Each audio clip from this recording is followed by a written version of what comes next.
Alrighty, well, welcome to this week's Tokwa Ask Us Anything again. As usual, it's been a pretty busy week. One of the great things we did last week was an event. It was a worldwide event on Thursday, and it went something like this.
So there you have it. It was in spite of it being a bit rainy and ordinary, it was a pretty good day had by all.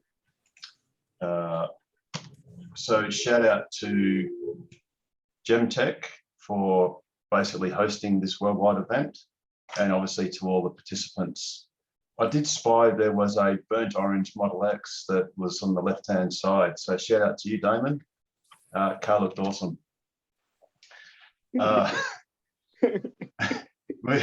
And that's an inside joke for those of us that have done this far too many times.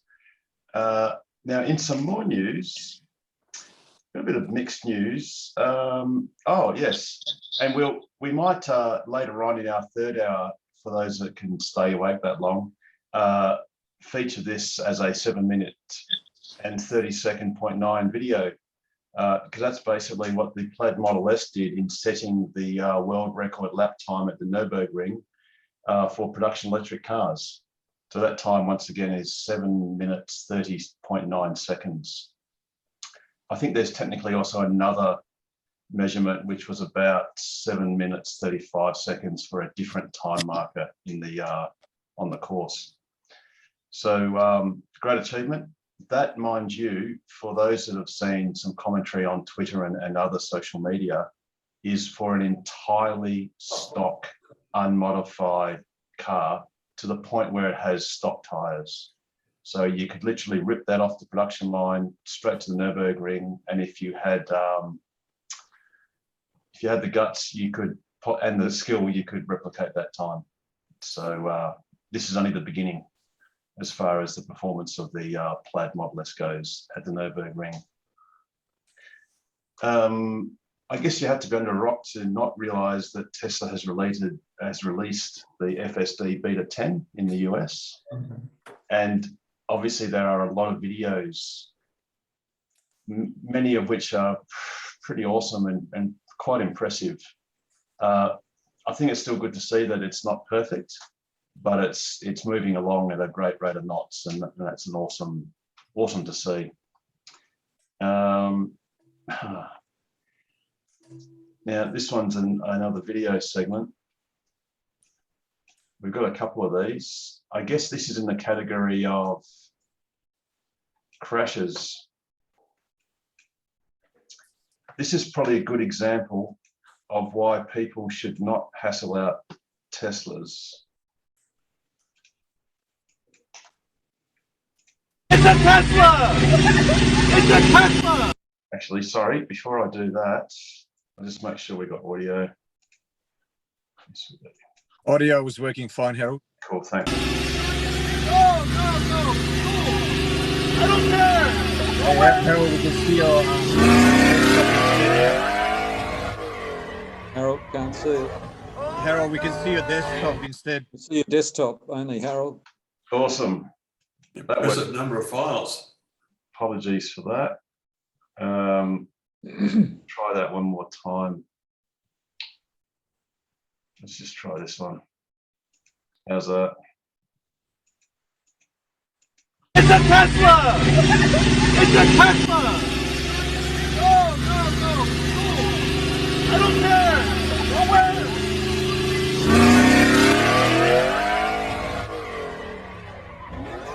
Oh my God! Oh my Lord! Manny, just go! Manny, go!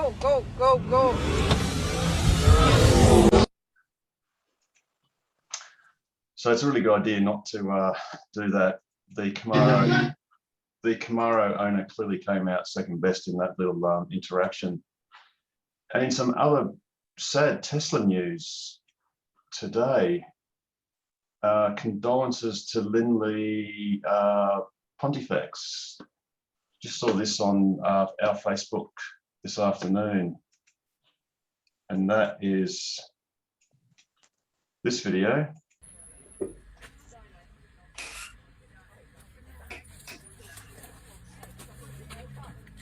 Well, the good news is the Tesla didn't crash.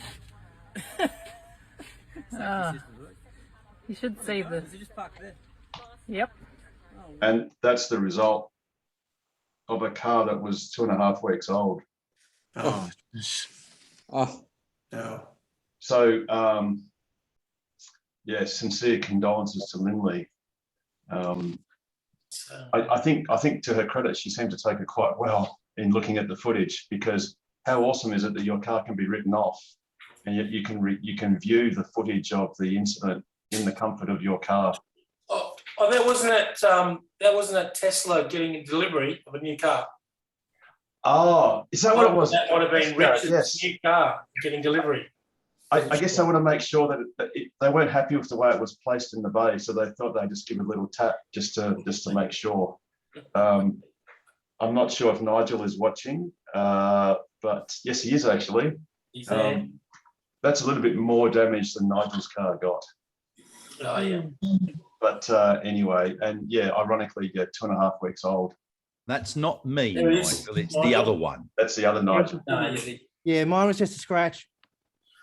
Yes, We've got a GoFundMe page for Nigel. We're basically raising money to get the rest of his body in the screen, so his head.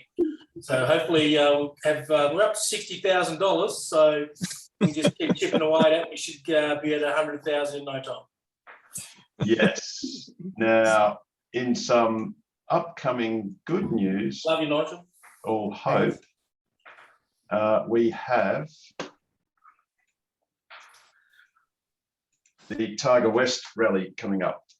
It's actually starting tomorrow. So there are actually maps,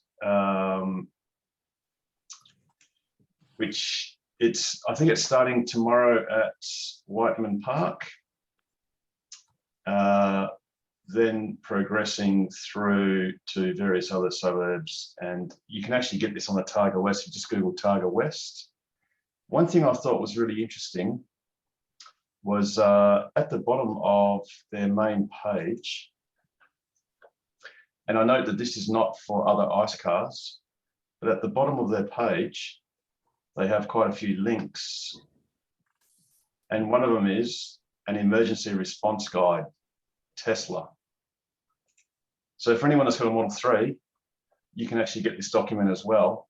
And it's got some good images or renderings of the inside of your car. So it gives a few tips, such as where the high voltage components are, battery pack, obviously, and the charge port door. It even tells you how to open the frunk if your battery is dead. Behind the tow ring. Oh, by the way, it says don't really try and partially or fully submerge your car. That's just not a good idea. We all know that water and electricity don't mix. But yeah, basically they've got, and it does tell you how to open the door, which is handy. And also doing it that way, and the manual release. But also to open the bonnet if the 12-volt battery is flat, and in fact this only works if the 12-volt battery is flat. You can actually pull a couple of wires out and connect it to a 12-volt source, and it'll open the bonnet. But Hey, Harold, just on that, Richard Cooper and I were, we've got the automatic front, the front lift gates, and we were actually trying that the other day and it wasn't working. So we've got the Hancho ones. So Richard's been onto them about it, but you don't even need a 12-volt battery. I'm not sure if that's just because we've got the Hancho lid, but it works with a 9-volt battery as well. Right, so it's possibly just a signal. I guess they're using 12 because that's an easy to get source of voltage that a first responder would have, I guess, as being like someone else's car battery. In fact, I think they actually show, yes, they basically show someone using effectively jumper leads. Yep. So yeah, I guess you're right. It's really probably more a signal than anything else, or possibly the latch mechanism doesn't need much voltage or power for that matter. But yeah, I thought that was sort of interesting that Targa West felt compelled to have that for the Tesla, but not indicate the safety procedures for any of the petrol cars. But hey, it's, you know, it is a special category for Targa West, or should I say a special car. So obviously someone was a bit nervous about dealing with it. But yeah, shout out to the Tokeva team. All the best for this weekend's campaign, and let's hope that they make us all proud. And well, regardless of the results, it's the fact that they're actually in Targa West is an achievement in itself. So that's awesome. So break a leg, Jürgen. And Harold, if I can mention, so that, as you correctly pointed out, that rally is going on for the next 4 days. So it will be finishing on Sunday at Langley Park. And that's where the 2 other events are concurrently occurring at that time. One is the celebration of motorsport. The other one is the classics on the Swan. And both are at Langley Park. And Tokwa is going to have a stand, and hopefully about 10 Teslas are going to be displaying roughly in the middle of Langley Park, roughly in the same spot where we were last year. Cool. So that's near the pedestrian crossover, I guess. Yeah, we'll probably find out Sunday morning exactly, but we have asked for that same spot as last year, and the organisers said they'll try and accommodate us as best they can. So we'll see. Yes, so please turn up.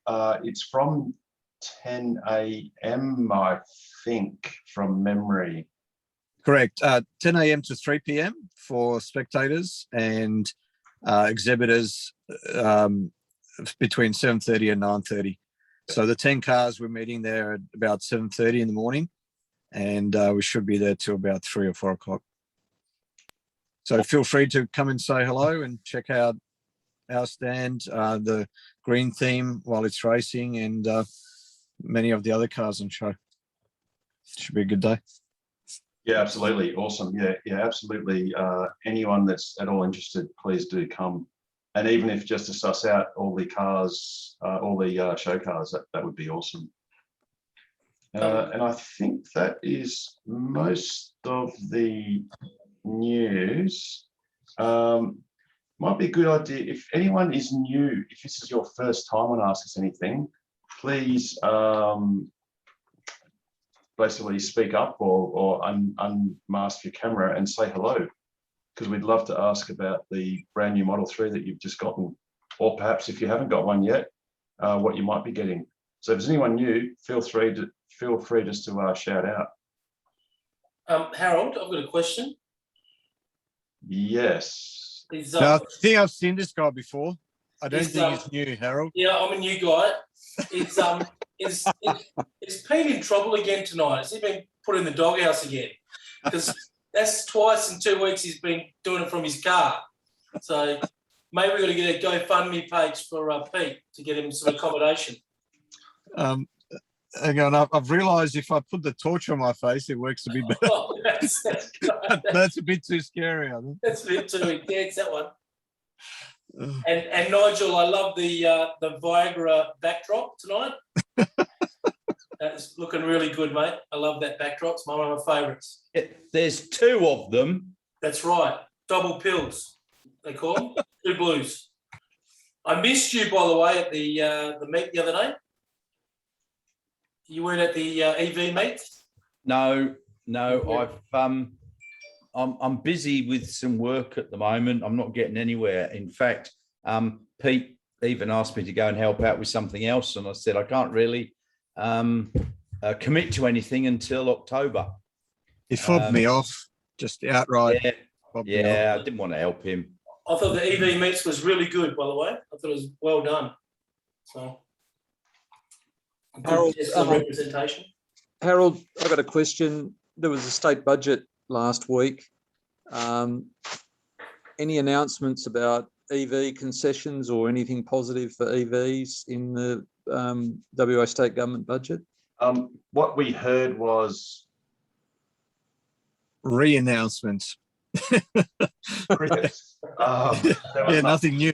Nothing new, exactly. nothing new to report, unfortunately. Okay. I guess one tiny scintilla of good news is that also means there was nothing new in as far as rebates or anything like that is concerned, but there was also nothing new as far as road user charges or any other sort of disincentives. So we're really still stuck with the $20 or $21 million commitment that was made last year. That's in progress sort of as we speak, I guess. That is being rolled out over the next couple of years, but namely being the fast DC charges between Esperance, Perth and Kununurra. So, but yeah, Basil, unfortunately, in spite of there being a $5 billion surplus. 5.6 billion. And World EV Day, I thought there might have been, Yeah. coincidence, but they didn't take advantage of that. And, Yes, exactly. So, There was a Greens politician there, but he spent his whole time on the phone. Yeah. Oh, really? Yeah, Brad Pettit was there, but he just walked up and down on his phone the whole day. Well, there you go. I guess he was busy, and that's fair enough. No, that's not fair enough. He should have been out speaking with the voters. So True. definitely not fair. True. I've got a question for Alex. Are you sharing accommodation with Richard Chapman? You guys hanging out together at the Carrinup Shopping Centre? Yeah. Oh, there he is. There. You'd be right next to each other, wouldn't you? You see Richard? Break up the mood. And following on from our discussion about accidents, can anyone answer the question as to whether your brake lights come on when you are decelerating and recovering energy? Yes. Yes. Yes, they do. Depending. If it's very, very light deceleration, the brake lights don't come on. You can actually see this yourself, Stephen, because I've looked on the little icon and it doesn't show your brake light, or in my case, it doesn't show the brake lights. It shows the headlights. well, when you're driving, it should show the tail lights, the back of your car moving forwards. It's hard to see, Stephen, during the day, but if you have a look at night, it might be easier to see. Yeah, the reason I ask is, you know someone's behind you and rather close, and when you just ease back on the accelerator, you hope they get the signal that your lights, that you are decelerating. They can see your red light. Only if it's above a certain threshold that Tesla has determined. So if you're very gently slowing down, it won't. Yeah. But if you're doing, let's call it moderate to medium deceleration and hard, Yeah. obviously, it does. And if you're also stopped at the lights, but without your foot on the brake or anything like that, it'll have the brake lights on as So well. if you own a Tesla and you see me pulling around the suburbs after you, I'm not stalking you. I'm just checking to see if your lights are coming on. I've definitely seen mine on, so I'm good. Is everyone also doing the Tesla wave? I certainly am. When you see a Tesla coming towards you, out goes the hand. Yep. It's like in the days when you've got, you know, you're towing a caravan. Every caravaner that you pass, you get the wave. I had my first 2 waves this week, both in the same day. Must have been me. Well, I used to do it all the time, and I still try to. But I had the best World EV day. So in my first 40 minutes of driving, I saw 5 Teslas. Wow. Could not believe it. And when we bought our Model 3, I'd be lucky to see one a month. You know, Really? sometimes there'd be 2-3 months go past and I wouldn't see another Tesla. And 5 in 40 minutes of driving. Couldn't believe it. On World EV Day too. On Sunday, we just drove around to like around the river, really, all the way around to Freo and back in a big loop, and we saw 12. Jeez. Yeah. You know, there was actually, we were in I think it's Ardros or Applecross, I'm not exactly sure. There's like a little bit of a restaurant strip area. Yeah. And there were 3 cars in the car park, and I thought, oh, is there like a Tesla meets thing that I'm not aware of? And I worked out, no, it's just there were 3 people having breakfast at the different restaurants. And then we proceeded to see another, a total of 12 that day. So perhaps if you drive out towards Belga, you might not see 3 together in the one car park. Possibly not, but you never know. You just might be missing a few wheels, maybe. I actually drove around a place in Osborne Park a couple of times, and I must have seen at least 100. For a test drive. Here we go. Just on that corner of Main Street and Scarborough Beach Road for some reason. How'd you know? How'd you know? Actually, it is. Guys, can I ask a serious question here? This is Sarath. Hello, how are you? Yes, Sarath. Good. You? All right, great to see you guys. Look, just in relation to the sensory mode, I actually park my car on sensory mode outside my home. My home is actually muted for sensory mode. The issue is every time when I try to open the car, it doesn't allow me to open. It asks me to put the key, use the key to open the door. I have to keep on locking and unlocking number of times, just pull the handle number of times to open the car. Then of course, it finally, of course, opens up. It's really an inconvenience. So is there any way that we can stop that happening? It's your phone. Turn your phone on. The app has my phone is powered down. Yeah. No, the app has powered down. You've got to get the phone, open up the app again, and then it will connect and you'll be able to open it first time. I've tried setting my power settings on the app to never go to sleep, but it still does. And, you know, sometimes you open the app and it's sitting there with the tea waiting, and then the app comes up and the door will open. So if that there you go. If that happens next time to you, Sarath, just take your phone out of your pocket, just slide it open, and then press the handle again. And the second time you do it, it should almost always open. Yeah, not every time. Sometimes I've even had to open the app up. Is it possible that this might have been because the app has been refreshed, updated? No, I wish it would. I haven't got the update yet. Oh, okay. No, it's done it for how long have I had the car? 21 months. So what's the procedure again? You just got to open the app, make sure the app is open. Look, sometimes you get as Pete says, you can get the phone out and unlock the phone and the door will unlock if you're pressing the thing. Sometimes you've actually got to go into the app, start the app up, and then the door will open. Okay. Because the app has gone to sleep. One thing I found, Nigel, I don't know if this is just a coincidence or if there is a reason for it. With the new app, you can have widgets, even on your iPhone. Oh, Yeah. I don't have an iPhone. Well, get one already, Nigel. No, I won't touch New one out. It came out last night. Yeah, true. There's Yeah. there's a 13th one out as of last Still got the night. bloody lightning connection too. Has to. Oh, they're Why are they going to sorry. USB-C? Satisfied, Jared. You're never satisfied, Jared. Oh, But just- the iPad Western Mini's gone Power to bought Apple. iPad Mini's gone to USB-C though. Oh, Finally, yeah, everyone was expecting anyway. But yeah, I don't know if it's so. If you have the widget, I've noticed that since I've had the widget, because the widget seems to auto refresh in the background a bit more often. I don't know if that's helping it, but yeah, it seems to happen less often that I have to swipe the phone up to open the car. All right. Okay, I will try all that. Thank you. I've got another video to share. This was something that was filmed last week. And I must admit, when I saw it, it was a cracker, but I actually forgot to put it up. So apologies to Pete for me not doing it, but I will make amends now. This is just a cracker. Ready? You don't have a Sonic or anything? No? She's currently suing Pete for whiplash injuries. Yes.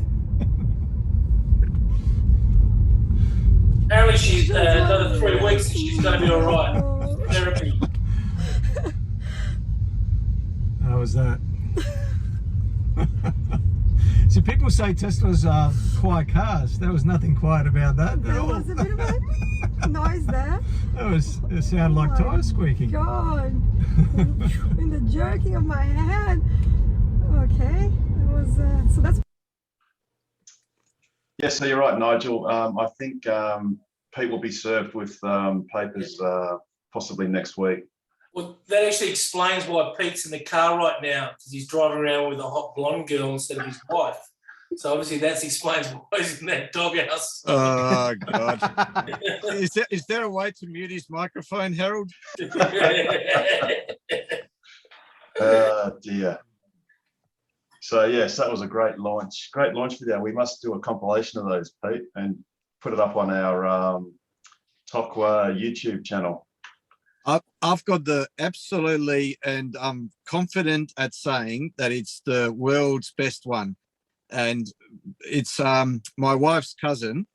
It was a couple of years ago when we were down south, and was absolutely priceless.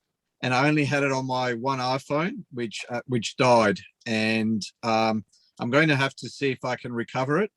But yeah, I don't have it anywhere else. But I showed it to. It was at Christmas time, and I showed it to the whole family, and people were in stitches, literally in stitches when they were watching it.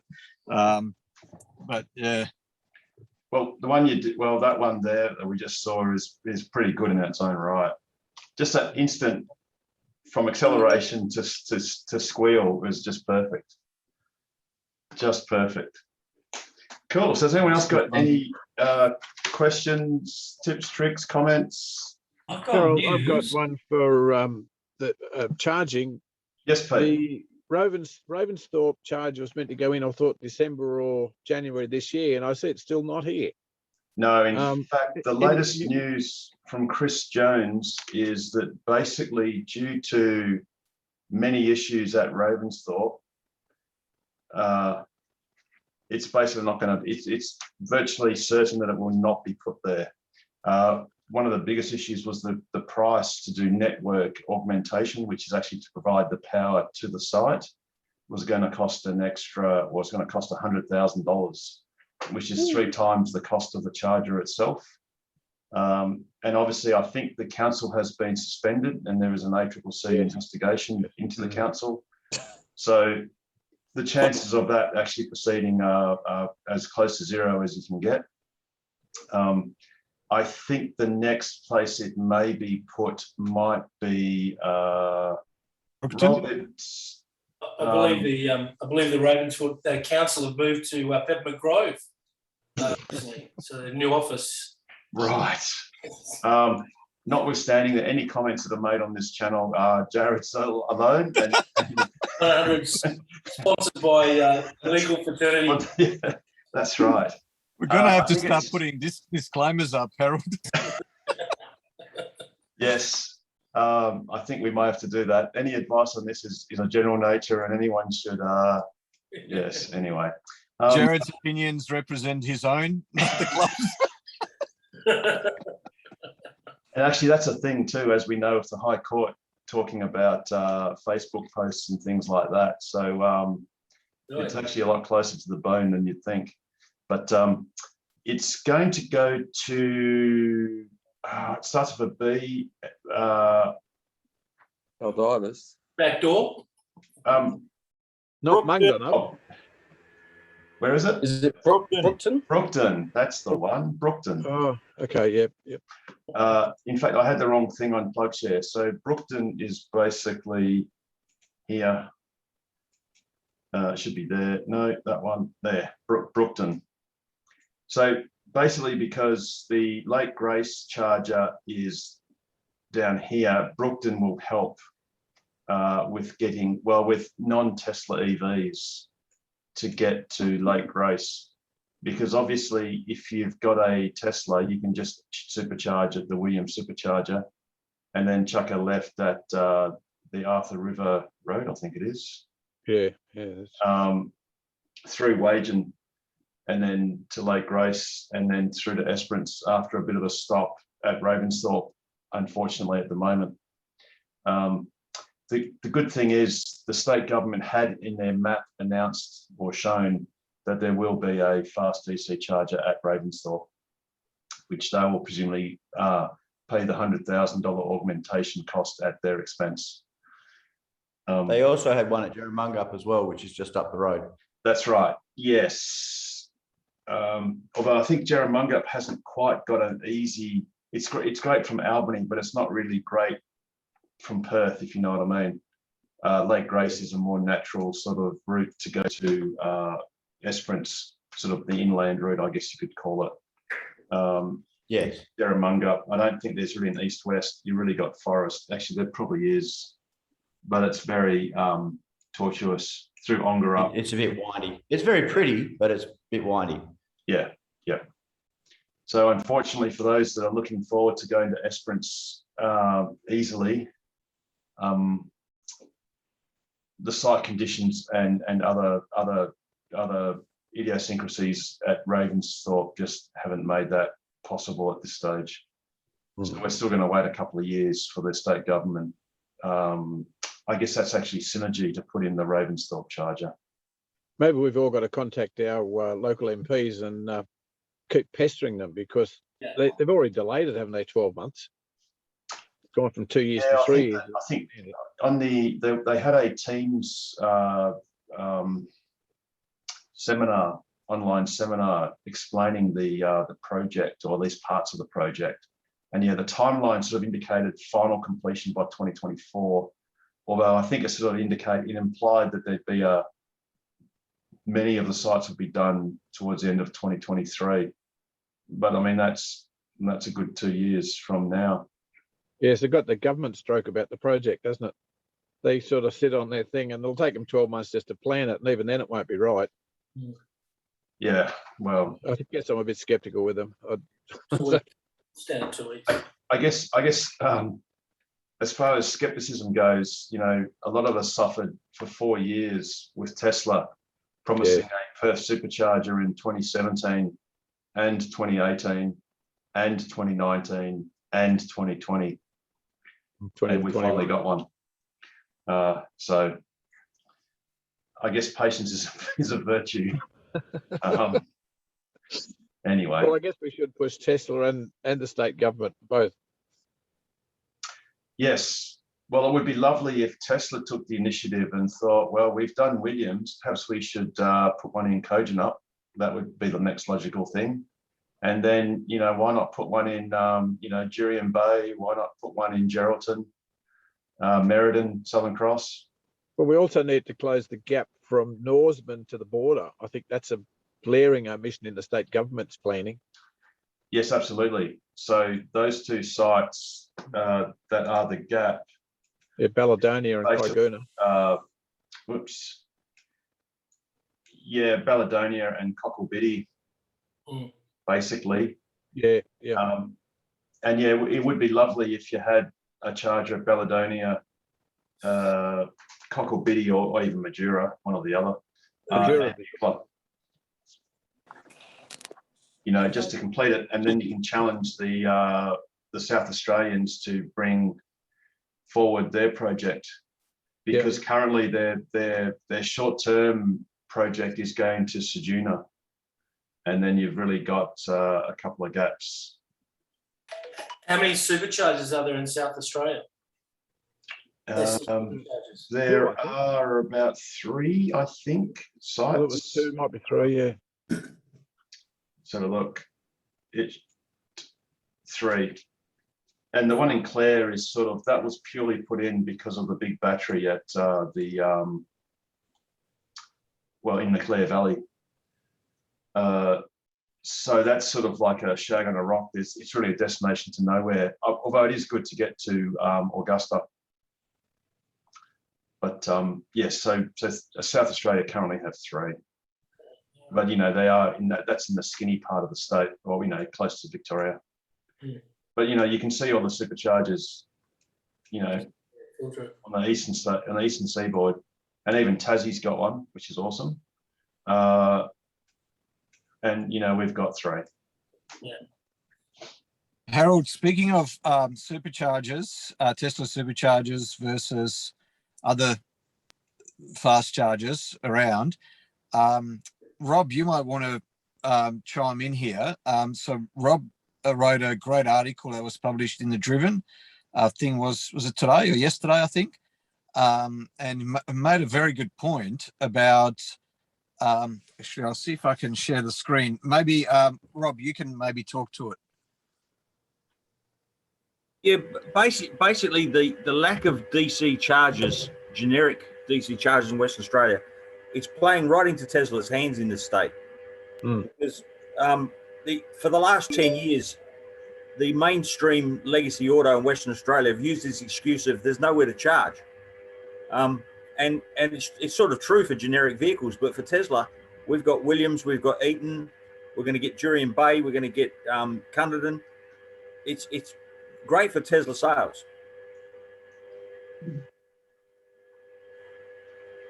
Well, I think if Tesla want to make a real inroad into WA, they've got to do something with their charging anyway, because it's going to come back to bite them as well. Rob, was that new news there? Cunderdin and Jurien Bay? I didn't say that. Using my disclaimer. I mean, you're getting me excited now. You wait till you I see. didn't say that. We're going to talk about your trains in Roy Hill. Oh, yeah, there might have been some news this week. Here we go. Oh, is that official? Only tell us what is official, noting that this is No, recorded. it's the big reveal has. I wasn't going to mention it just yet, but Well, then don't reveal. Don't. No. don't. Wait, let's go to the. No, I mean, sorry, Let's take it off. I mean this early in the conversation. But no, if you've got a link there, that if you type Wabtec Roy Hill, there's an official release from. No, it's all public. It's all over cool. the rail and mining news. So yeah, about 2 years ago, I started. It was regenning down through the Perth Hills, and I thought, well, hang on a minute, we're at 450 meters above sea level here, putting iron ore onto a train, 35,000 tons of iron ore that we're dropping down to the port. I thought, I wonder if we could get regen. And I then put 6 months of work on nights in, asking every driver, asking everyone I could find, right, tell me why this won't work. and no one could come up with a showstopper. Eventually, I ended up putting it under the nose of our GM of technology, and she was like, "Wow, okay, we've just started an energy group at Roy Hill. You're now on it," and then that set the path for us. Speaking to Wabtec, who are part of GE, who we buy our locos from, and we are now the first mining company in the world to be ordering a battery electric loco. That's awesome. That's bloody awesome, Richard. Well done. I've just been like buzzing for the last 2 days and probably for quite a long time. And the icing on the cake, as well as our GM of technology, I've pestered her so much that she's also now got a long range Model 3. Hey. Good job. Well done. So, Loco, obviously you're going downhill to the port, right? So you're regenning. Yeah. So without apology, we have 4 locos in a train, which is called a consist when you put it all together. So 2 locos, a load of wagons, 2 locos, a load of wagons. Now, we're actually on a climb out of the mine for a few Ks, and we need 4 locos worth of power. So they're 3,300 kilowatt each, and we need 4 to climb out the next few Ks out of the mine. After that, we can actually turn one of those locos off, so we can essentially deploy a new prototype asset into that, and all it's got to do essentially is to work just over that over that climb. But the one of the things you can do is and this is all sort of common knowledge, and there's no proprietary information here. These locos have something called a trip optimizer, which is essentially a sort of learning algorithm for driving these trains, and they do it for sort of various fuel efficiency and predicting where the next little climb and is going to be. But what it can do essentially is it can, if you're going up a bit of an incline, it can throw most of the tractive effort to the battery electric loco, and then it can also, when you're going downhill, it can also increase the amount of regen that you have on those motors. And because one of the things I learned very early on when I was doing it, when I was looking into this, is I didn't know any of the technical details about loco. So I've got all the manuals here. And as soon when I saw that we've got all the motors are AC induction, I was like, wow, we get regen, and we've got trip optimizer, which allows that the smart power delivery, and found out that all of the braking mechanism going downhill is by inducing electromagnetic resistance, which then goes to banks of resistors, which then blows it all out into the Pilbara. So you're essentially burning megawatt hours of energy on the way down.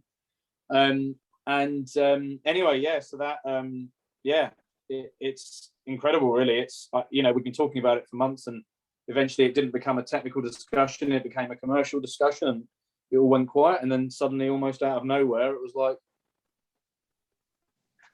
announced to all us, to me a couple of mornings ago. So I dare say it's sort of perfect. But there's but GE also GE actually improved on my suggestion. They said you'll reclaim about half of the power that you need to bring an empty train back up to the mine. But they said if you put overhead power around the port loop, you can then recharge while you're dumping product, and then you don't need to come out of service to refuel. Your maintenance is probably less than half of the cost of a traditional diesel burner, and then you just come back up the hill and do the same again. So fantastic. And yeah, we've done loads of analysis and spent quite a lot of money on the analysis of tractive effort, and and now here we are. I'm not still in shock. And that was because some guy bought a red Tesla a few years ago.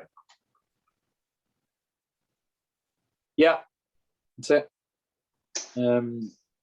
Done. So some guy took a blue Tesla up to Roy Hill. So should we? Yes, you did. Should we write a letter to a certain mine owner and suggest that you might get a small share of the cost benefit? Oh, wouldn't that be lovely? A few people have suggested that. I'm was never doing it for the money, and that's probably one of the reasons why it's happened. That it was, yeah. I mean, you know, It would be a good thing that you could move out of the car park and stop sharing with Alex. That would be a good thing. You could get some money. I may finally have my own place. I should probably put one of the Flex Drive logos up here.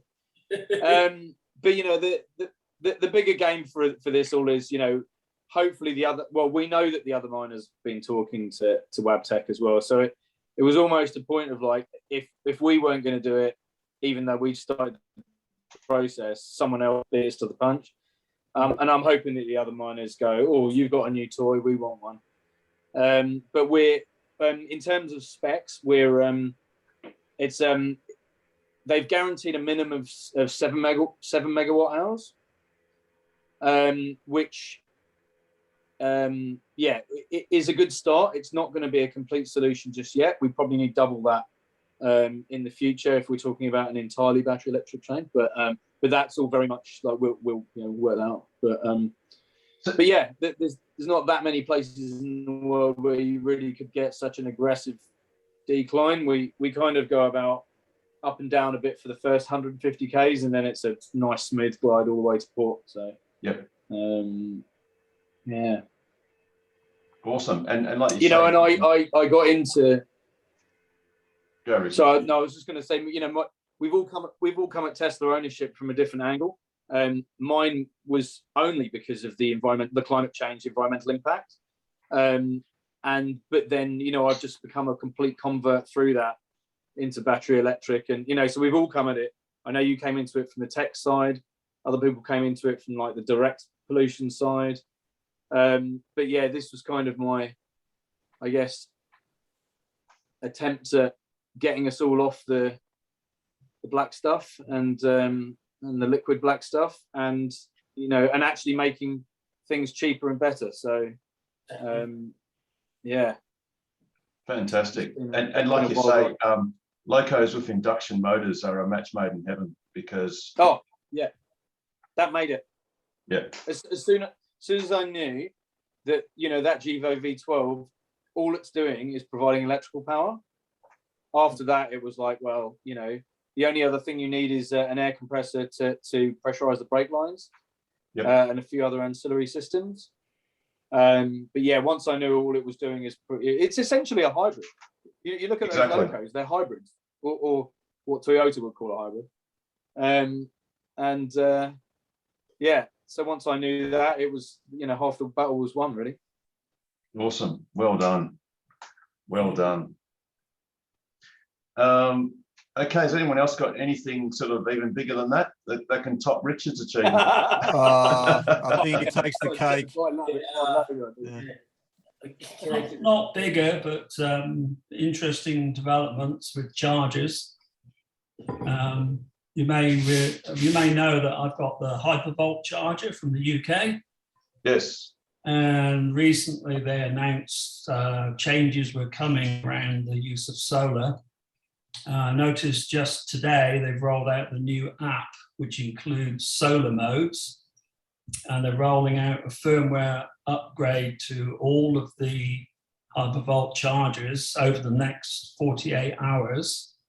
And it's going to make use of the CT sensor, which is fitted as part of the installation, so that you can actually set it up. So when you're charging with home solar, you can make sure that you don't pull anything from the grid, which is, you know, tremendous news, especially for me, because I've been sitting here, especially today with the forthcoming storm, watching both my solar production whilst I was charging, just to keep an eye on it to make sure that the solar didn't drop off and I was pulling from the grid during the expensive time of day.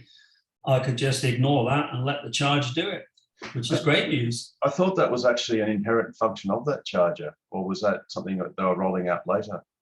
No, previously what it did, the the CT sensor was used to make sure you didn't overload the grid. So it's just a protection device that. Oh, okay. So when you were charging, obviously it charges up to 32 amps, but it makes sure it doesn't draw a total of more than 64 from the grid. Yeah. Of course, at 64, it will drop out and you'll lose all your power. So it was just doing that to scale back your charging if you had everything else running in your home. Yeah. But now they've actually updated the software, and it's going to detect the net input output and then decide on the charging level based on that, so that you can then say, right, I'm only charging from solar, and it will just adjust the current accordingly depending on what else is on in the house. So that's a tremendous benefit, especially for me, because it's one of the things I was really keen on was using the solar. So so if anyone's got a Hypervolt or thinking about it, I get no kickbacks. It's just that I've got one. So yeah, it's quite a development though. Yeah, cool. No, it's great. It's the more EVSEs that can implement that function, the better. Notwithstanding, you've always got limitations of your solar system, which for most people is restricted to the generally 6.6 kilowatts of panels, 5 kilowatt inverter, etc., etc. But no, that's except for I think it's Shane's got a bigger one, and I'm not sure about Jared. Jared's got big batteries. I don't know how big his panels are. 40 panels, 345s. So yeah, 40 panels. Nice. 3 batteries, and it automatically does it exactly the same as the Volt system. It reads the weather report from the day before and then works out. And it's never let me down. I've never paid. It's always made sure there's power in the battery. What sort of battery, Jared? Teslas, 3 Teslas. Okay. So 3 Powerwalls. Definitely a great product. I'm waiting for the red flow, hoping they'll do the job. Yeah, absolutely. My wife wanted a Tesla, and she got one. She didn't understand. She asked where the tyres were, and so we, that's how it started. And then she got another one, and once again, where were the tyres? And then the third one. That was it. So, no regrets at all with Tesla. Really great product, great service. And if there's an issue, you just pick up the phone and ring them, and they fix it really quickly. And that's what I like. So it's all good. But yeah, great product. Western Power, that's another story. We won't talk about it. The new policy is 2 weeks. So that's it. So, Nigel, I really missed you at the, Nigel F, that is, really missed you at the EV meets. I missed you too, darling. Mwah. I missed you. Some people come up and ask me about driving with the ABC on, and I couldn't explain it to them. So I was looking for you that you could tell them how you got to be cautious when you're driving with the ABC on, because there's been a lot of accidents with the ABC on. So I don't listen to the ABC on your iPhone. Pop culture myself. With the iPad. Oh dear. Is there any news on the Powerwalls? Is there a new Powerwall coming out? Does anyone, Harold? No. Just keep making them. No, Tesla had said in a conference a couple of years ago that they are working on a 3-phase Powerwall, and that was a couple of years ago. So I'm surprised they haven't gone to LFP batteries for Powerwalls. Yeah. Or maybe that's in the works. Maybe that's next. Yeah, that makes perfect sense, because you don't care if it's slightly larger or slightly heavier. Yeah, exactly. I think that was actually in the roadmap for on Battery Day. I think they actually mentioned LFPs for stationary storage. Oh, did they? I think even Megapacks, I think they were talking about the same thing. So presumably they'll come out with a new generation Powerwall. Yeah, maybe they'll do it all at the same time. Yeah, and let's hope they also bring out a 3-phase version for Australia and, well, many places in Europe too. Yeah, I must admit, the software is amazing.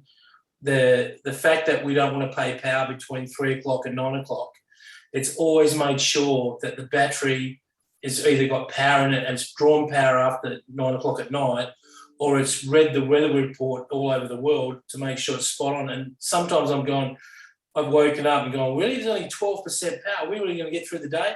And sure enough, by 11 o'clock that morning, it's at 80%. And I'm going, oh, what was I talking about? So, but it looked like it wasn't going to happen, but it seems to work every time. So I don't know. So it's impressive, definitely. Impressive. That learning algorithm, ours is the same. Yeah. It's amazing, especially when you see it just drop off of the battery power, and then as the solar picks up, it's like wow. Well, a few times I freaked out and then changed it and took it off the time and went on to manual and started pulling power in to put back. And then I was saying, and then the next day it's at 100% and putting stuff out the grid. And I'm like, my God. Yeah, I've done the same. I'm like, absolutely. And then I start turning everything on. So running extension lead across the fence. Take some power. Here. Knock yourself out. So, yeah. Very interesting. Cool. All right. Anyone else? Can I ask a question? Can I ask? Yes, I think you're David from memory. You're definitely not Susie. That's your lovely wife. Yep. So, David, yes, go. That's the one. A few weeks ago, I asked about the software update and how to get the Wi-Fi working. Did you say that channel 13 was a problem one? Yes. Because today I discovered that it goes through channel 13. That's why I've been having so much trouble. Just tell your modem to not use channel 13, or just force it to use, I don't know, channel 5 or something. You can set them to automatic, which is generally recommended, because what they do is they will listen in to the environment and see what other Wi-Fi routers there are and pick a more quiet channel. But then sometimes that happens to be channel 13, and Tesla, being an American car, doesn't like 13, because in the States 13 is used for short range devices of a special nature, and the car doesn't use it, so it won't see it if your Wi-Fi happens to be on channel 13. Yeah, I discovered that today. And the other thing that we all talked about was using the hotspot, using your, but often it can't even see my phone, and I don't know how to make it recognize it. Okay, so your phone's an iPhone, I'm guessing? Yes. Yeah, mine has a similar issue. Even though I leave my hotspot on all the time, it sometimes needs you to go into the Wi-Fi settings or the hotspot settings of your phone and just briefly turning it off and turning it back on, and that then seems to re-enable it, and then it becomes visible again. I've had that issue many times on my phone, even trying to connect it to a iPad when I'm out and about. It's just a lot quicker just to tap off on hotspot sharing and turn it back on, and then it should appear in your Wi-Fi list on the car. Yep. And then once you've put in your credentials, the car will remember that for next time. Thanks. That'd be good. Hey, I got a software update this week, 2021.32.10. Oh, interesting. Anyone know what that's about? Because I was like, doesn't seem to change much. And I didn't see what the notes were about it. So 2021.32.10. Yeah, right. That's fairly new, because that's in week 32. So, has anyone else had that same software? Yeah, I had it. And when I looked at the release notes were read exactly the same as the last update. Mm-hmm. It was apparently something to do with overseas, not Australia. So this is the release notes for 32. Yeah, right. New language, cabin cameras switched on. Not too much there. Yeah, there you go. So that's the change. That's the one we've got at the moment, which is Yes. .24.6 or 5 or whatever it is, but 32 10 is out now. So it's saying redesigned controls panel. That's interesting. I wonder if they've slightly changed that, or are they? Yeah, that's sort of different. Any change? Like, Yeah, spot. I haven't got it yet, Jared. Shut up. Oh, you can get it on your iPad. It's on the. Oh, it's with an iPad. Dear. Yeah. Yeah. Cool. So, anyone else got any? Yeah, Harold, I got a question for the Model 3 drivers. There we go. I've had a couple of phone calls from owners in the past week that have with CCS2 and Type 2, and I'm thinking the locking pin is dropping in place before they can plug their car in. So, has any of you guys had that problem since the last software update? Sorry, what was that, Rob? The locking pin's dropping in place before they can plug the CCS2 or the Type 2 into the car. Blocking them from pushing their... No. Yeah, because it's happened to 2 different people who've had their car for a few months now. Was that at the Cappuccino strip in Fremantle? No, one was at the Supercharger on Sunday morning, yeah, and at Eton, and one was with a Type 2 around Perth somewhere.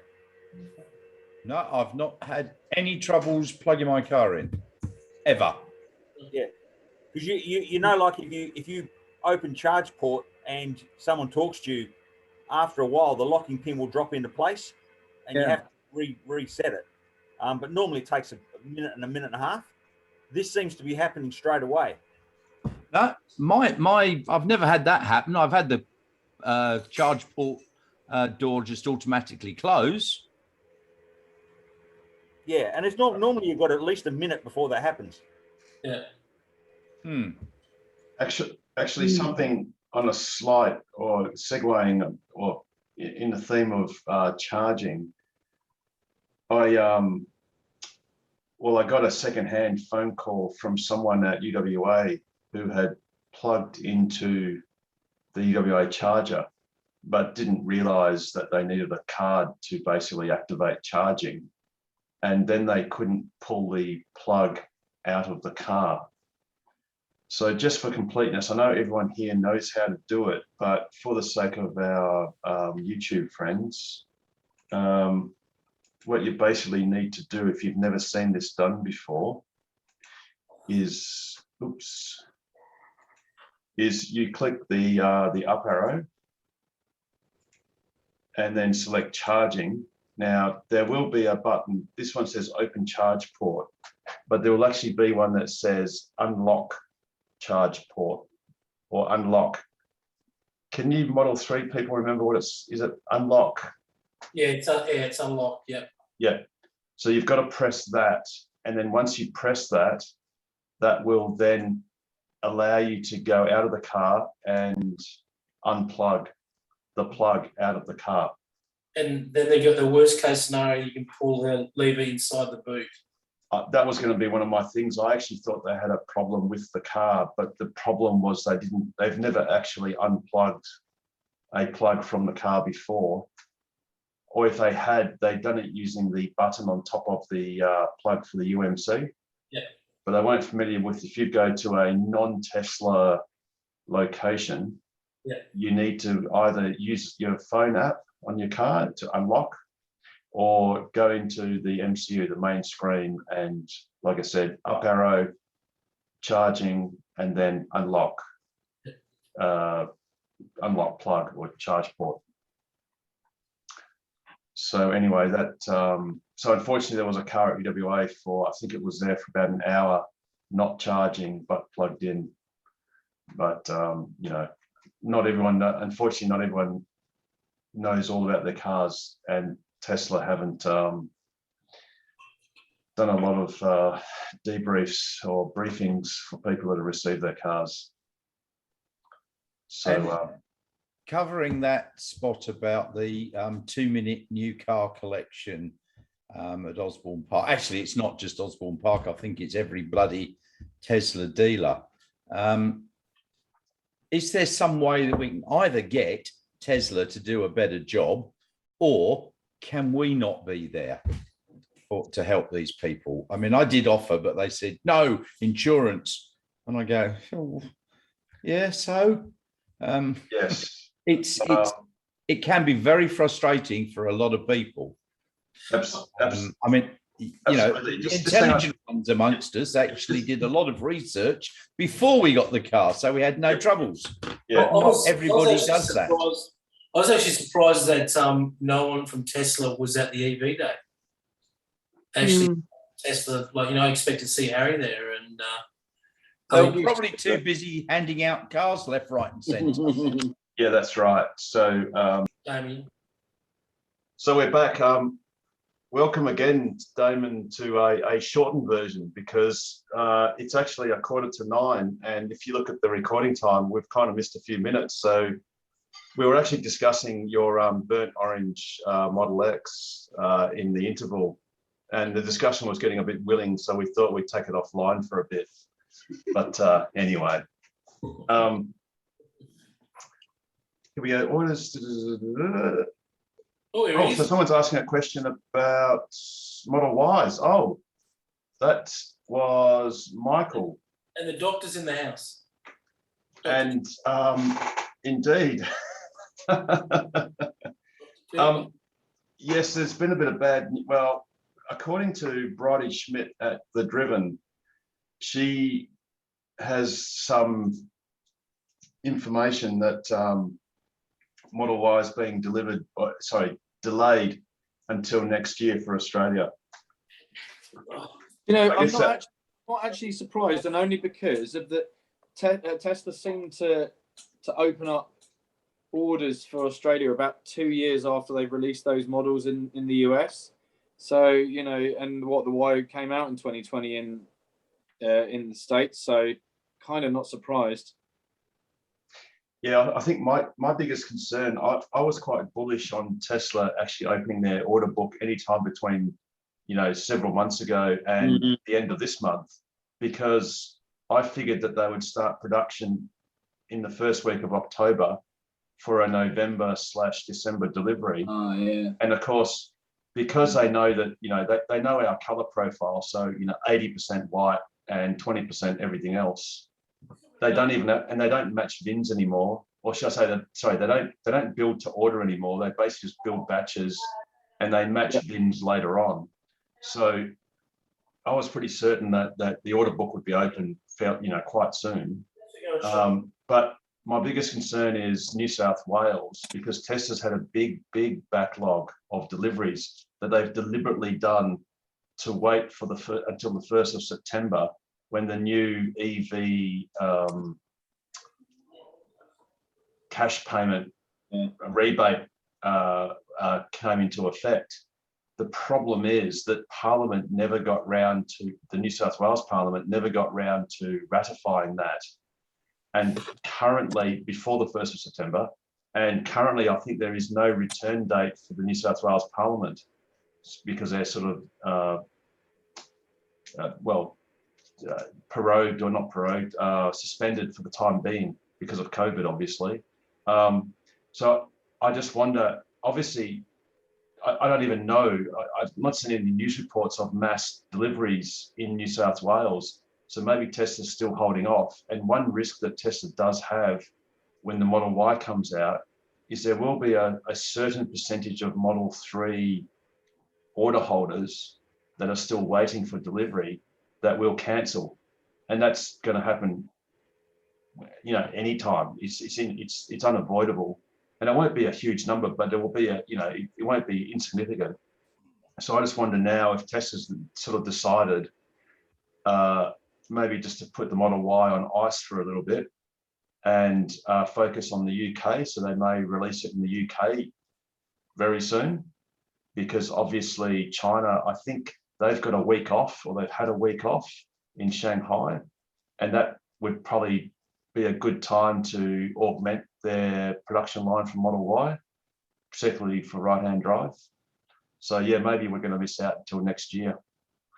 But if you have a look at the manufacturing numbers for Shanghai for August, they made over 42,000 vehicles, and I think 30-something thousand of those were Model Ys. Yeah, Model Y is going gangbusters.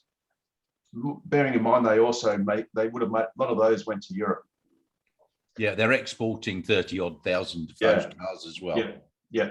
So I think if Germany had been on time, the Gigafactory in Berlin, and there wasn't a component shortage, I think we'd have Model Ys already in Australia.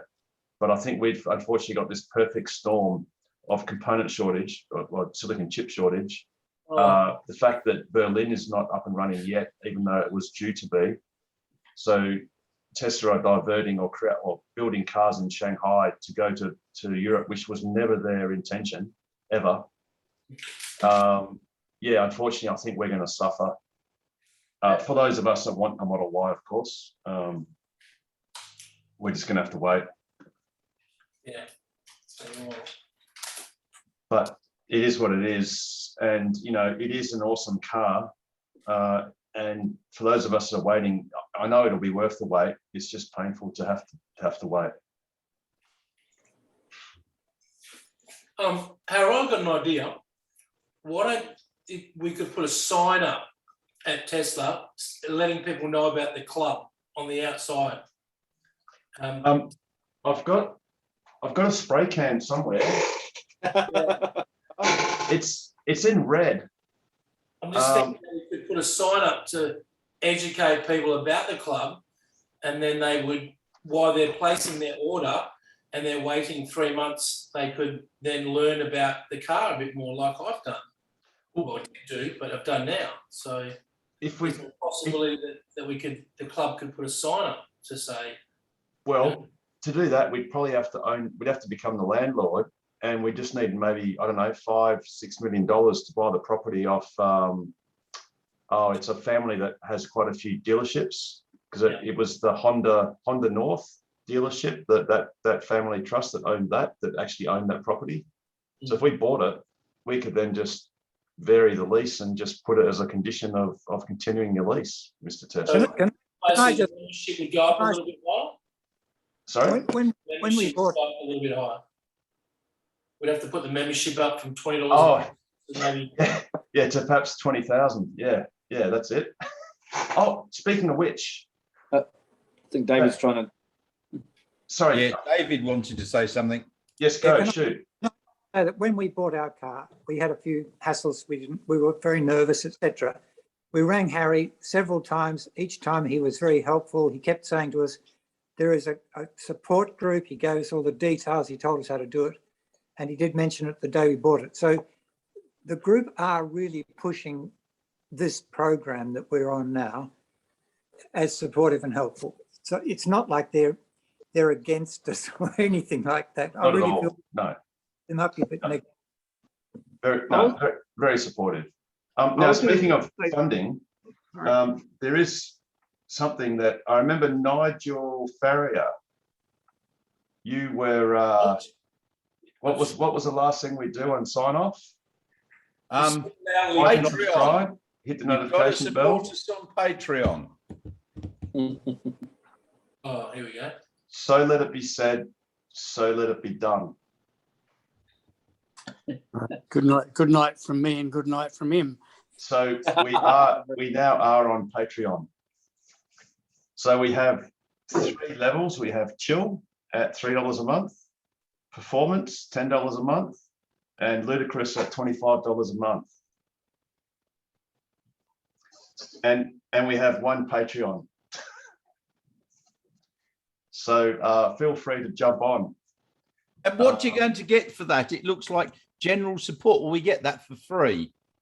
Get your credit card, Harold.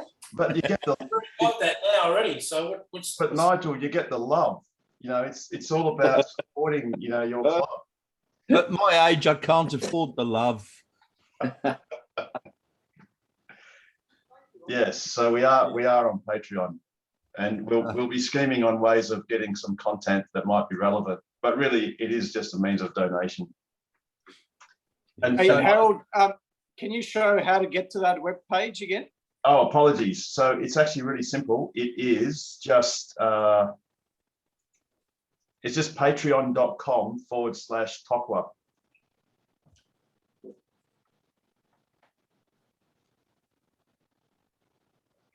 And how come you've got 3, 10 and 25 and you've got one person giving you 9?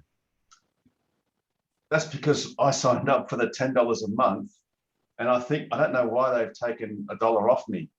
So I don't quite. How much does Patreon charge? 5%. 5. Okay, well, that may be $9.50, but they don't do fraction. Yeah, they might not do fractions. That's right. They might not show the minutiae. They might round it to or they might truncate it to the nearest dollar. Yeah. So also on the chat, Amanda has just said that she saw Tokwa flyers at Tesla when she picked up her car last month. So awesome. You need to probably get some more flyers there, Harold. And now you're getting some funds like $9 a month, you can probably afford it. And so just on that, I did when I picked up my car exactly the same thing. I got my little flyer in the glove box. Yes. So they're handing them out, which is really great. Letting people know about the club. So that's fantastic. Hey, Harold, can you do a favour? Can you refresh that page? Oh, we got 2 Patreons. I don't know who that could possibly be. Now we've got $12. This is like telethon. This is awesome. We could like read out donations all night. This is just the thin edge of the wedge. It's going to be an avalanche soon. But yes, I literally just put that on Patreon. I think it was about 6:30, and I was under time pressure, so it's not as flash as it would be, and I got to learn how to use it. But anyway, so yes, so Nigel, we can now earnestly say Patreon /Tokwa. I've got a question for Dr. Cooper. What's the mod? What's the mod for the week? The mod for the week is. This week. Oh, I put some mud flaps on it. Actually, we could, for Patreon supporters, we could actually have the mod for the week as a special video. Yeah. Get early access. Absolutely. And what you could do, Hosted by Richard Cooper. So, well, it could be Richard Cooper's Corner. It could be a Cooper. Harold, you've actually got more Patreon members now. And Michael's just suggested, he's having trouble with his microphone, I think. Have you got a link for the Patreon site on the first page of the Tokwa web page? Oh, fantastic. Now we've got 3 Patreons. Awesome. Look, to be honest, like I said, I had this thought experiment and thought it used to be a joke, Patreon, blah, blah, blah, but let's just give it a go. And I just decided to go onto Patreon and for the first time start a new Patreon page, and had to read all the instructions. So I've only just got to the thing of putting it up. So yes, it will be on our webpage, obviously, and we'll put it on Facebook and all that sort of stuff as well. As soon as I have cleared it with the committee. So we have we have to get it ratified with the committee. So, but I can't block it now that you've got 3 subscribers. That's right. I think Harold's going by the motto that it's easy.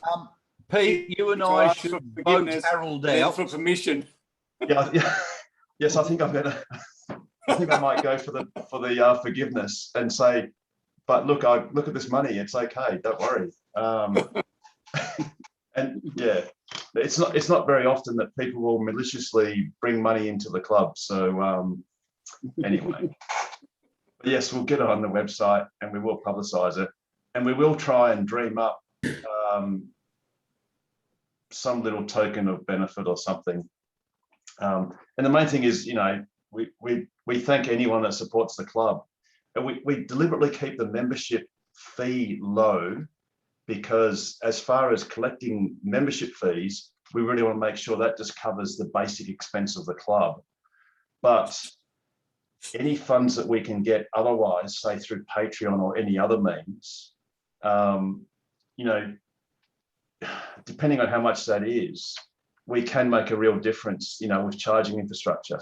I mean, for instance, we have a fast DC charger in Geraldton that is Western Australia's most northerly, sadly, fast DC charger. You know, if we've got extra funds, we could do extra things, but we don't want to sort of make every member have to pay that, you know, through something like a $50 or $100 a year membership fee. We want to make sure that, and really, you know, you can be involved in the club completely for free, and we'll give you, you know, this Ask Us Anything is free to, well, not even to club members. Anyone can see us on Facebook or see us on the webpage and join in on Ask Us Anything, even if you don't have a Tesla or don't even want a Tesla. You might want another EV. That's completely fine. So, you know, we want to be as open and accessible. And the main reason for the $20 annual membership is, the main benefit is you gain use of our adapters, charging cables, and all that sort of stuff that casual people don't get. But Harold's credit card. Sorry? Harold's credit card. Well, that led to a membership. Oh, sorry, just on that. Speaking of which, am I able to buy or hire? Sorry, or borrow a 3-phase charger for our trip? Yes, sorry, that's next Wednesday, I hope. Yes, cool. We're 3 of us are going off for a 6-week round WA trip, so hopefully get up to Kununurra and then maybe even come back in on the on the Port Hedland, Newman, down to, well, hopefully down to Kalgoorlie if that's bitumised, all the way to there, which I'm still not sure about. But it is on the Great Northern Highway. That's all bitumised, but there's. Because Rob, what was the path you said from? Is it Mount Magnet and then go east from there? Don't turn off from Mount Magnet. Go through to Meekatharra before you cut across. Yeah, you go through Sandstone. You're going to have to go. Caravan. Yeah, Sandfire, wasn't it? Isn't it? No, Sandstone. Okay. Oh, sorry, Sandfire Roadhouse is a different place, isn't it? Yeah. Oh, sorry. Do you mean from just here, Mobile Bar down? Yeah. So what we want to do is go up via the coast to Kununurra or however far we can get, and then when we come back, I'm talking about, because I wouldn't actually mind going past work. I know it's sad as it is. Free accommodation for the night, Richard. Well, which is where I am now. But you know, which is 120 k's north of Newman on the Nullagine Road. But it's gravel. It's gravel road. Basically, not far after our pretty much right where we are. So. You're better off to turn off at Port Hedland and go down there, and then maybe back up the road a bit. Yeah, no, that's exactly good. Well observed. That's actually what I wanted to do. So but basically, go from Hedland down to down to Carragini, and then back on the road down to Newman. Yeah, and then exactly as you say, do the 120 k's back up to where work is, and take the same shot as Rob and Robin and did. That used to be a pretty good road anyway. Yeah, but what I don't know is going south there, down to, I think it's Meekatharra. Oh, sorry, right. So there's Meekatharra to Leinster. Hey, Richard, do you want me to answer the question? Yes. Yeah. So You can drive, you can drive from Marble Bar to Nullagine because I've driven it already. Yeah, I know. It's just it's quite corrugated at the moment. You've obviously got to carry 2 spare tyres for that, like I did. You're better off going via Oski Roadhouse. Yeah. All the rest of the road, Newman, Capricorn, Coomarina, it's all very, very good road. It's extremely good bitumen road. When you show me your plans, you had what's the town inland? Wiluna. Wiluna. Yeah. I mean, you just don't want to go to Wiluna because your fuel will get stolen. I mean, sorry, you got electric. You're right. The only reason why I would want to go via Wiluna between Meekatharra and Leinster is because it's shorter. But if you reckon it's a better road or a more interesting experience to go, Sandstone's a lovely little place to stop in. Yeah, I remember you saying that. So yeah, pictures look great. So yeah, Sandstone, Leonora, Leinster. Go to the Sons of Gwalia mine. It's phenomenal. Yes, really. Yeah. I never did that before when we went to Cal. So yeah, I just thought doing that whole Port Hedland down to Esperance, one coast to another coast would be incredible. The roads are all really good down through there. I've just come down there. Okay. And you can even shortcut from Paynes Fine, go down Maruba Road. It's all gravel, but it's a very good gravel road. Okay. You don't need to go to Leinster and what's Menzies.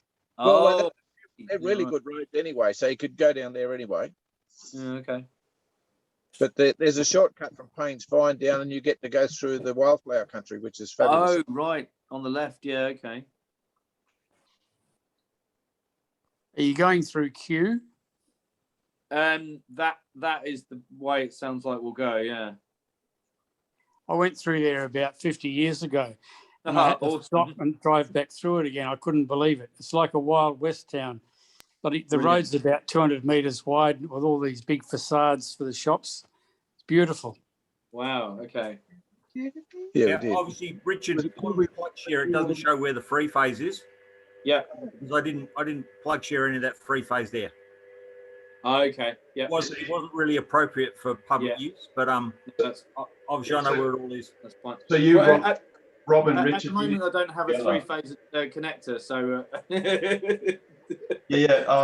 I'll lend you.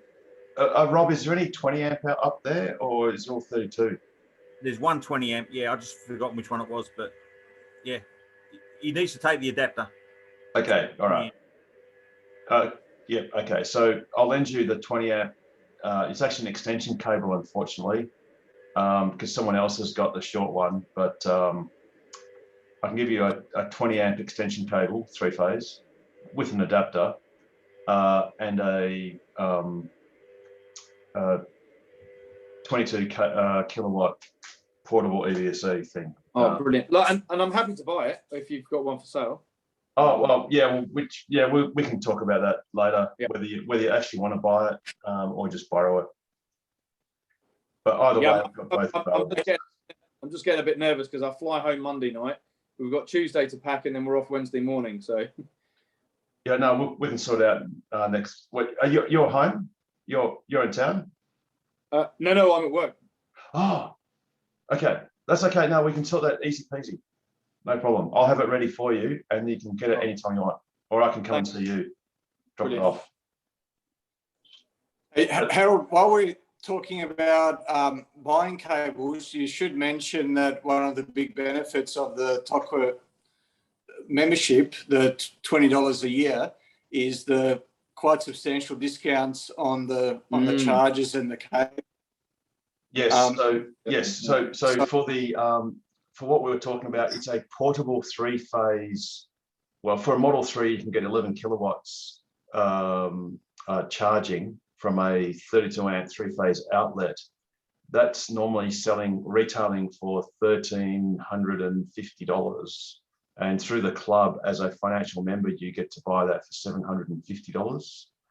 And we also have a 7.5 meter Type 2 3-phase 32 amp charging cable, which again, in a Model 3, you can get 11 kilowatts from a untethered Type 2 charger. And that is $265. and it comes in a carry bag. I did see a message from someone that had bought one that was substantially cheaper. I fear they may have purchased a single phase cable, and which is cool, but it won't charge as fast as they might have thought. So that can be a trap if for new people. Not all the Type 2 cables are the same. You've generally got two types. In fact, I didn't realize that they were actually bringing out single phase cables, but in hindsight, it does make sense, because if you've got a Kona or in fact any of the Hyundais or a Jaguar I-Pace, they only charge on single phase. So in one sense, buying the lighter duty cable makes sense, because it's literally lighter because there's less copper in it. So you may see some cables out there that appear quite cheap, but you've got to read the fine print. But yeah, thanks, Pete. That is a benefit. That's another benefit of the $20 membership, is you don't just get access to borrowing cables for road trips. You can also get access to buying them much cheaper than otherwise. I should also point out that even if someone finds a 3-phase cable or a charger, the length of the cable makes a big difference to the price as well. It's very easy to get a 5-meter versus a 7-meter cable mixed up. Yep. And yeah, that can make a difference of, a couple of $100. Yes, and the reason why it is so long is not because you need that length when you're backing right up to a charger.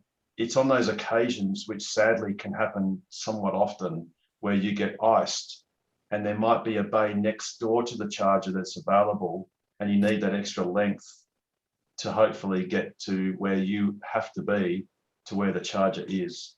And that can make a big difference too. Always good to have a bit of extra length. Absolutely. You can cut it shorter, but you can't grow it longer. So, so it's a lot better to have the longer cable. And it comes in a carry bag as well, which makes it convenient. Very good. So there you go. And thanks, Jared. I just let that one go right through to the keeper. How was that?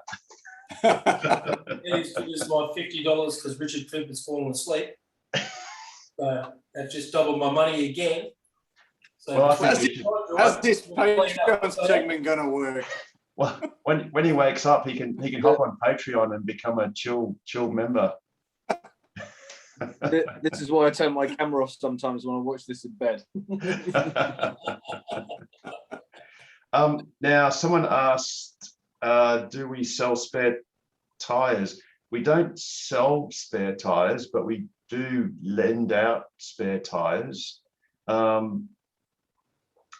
Maybe something the club should do, sell spare tyres. The thing is, we've got 2 spares. One we bought off someone who in Sydney or Melbourne that Ken actually picked up one of them.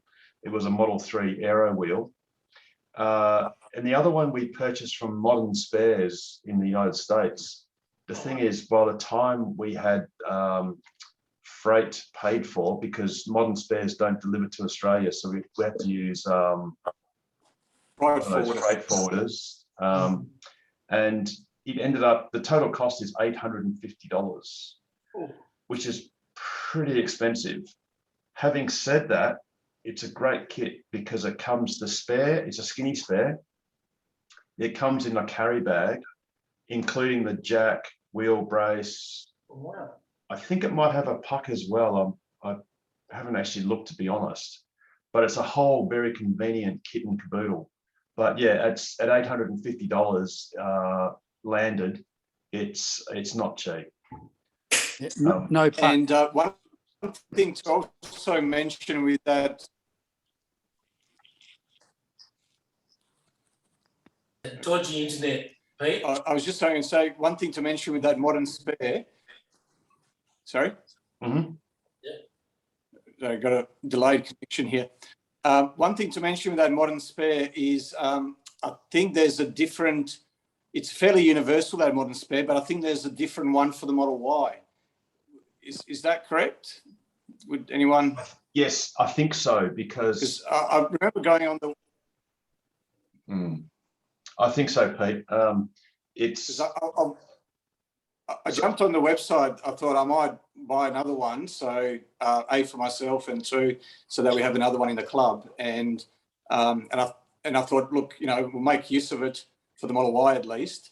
But yeah, it didn't look like it was compatible with the Model Y. There was another version. Right. So if you've got a Model 3 and a Model Y, it looks like you might have to have 2 of those, which is a bit unfortunate.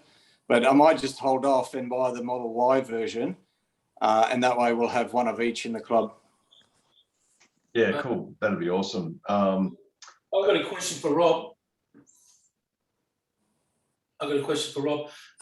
How's the marquee coming along? Was the club buying a marquee? Because we could have bloody used it the other day when it was pissing down rain, and I had to stand next to a electric bike. Actually, don't answer that yet. Don't answer that yet, Rob, because a Damon brake. No. Don't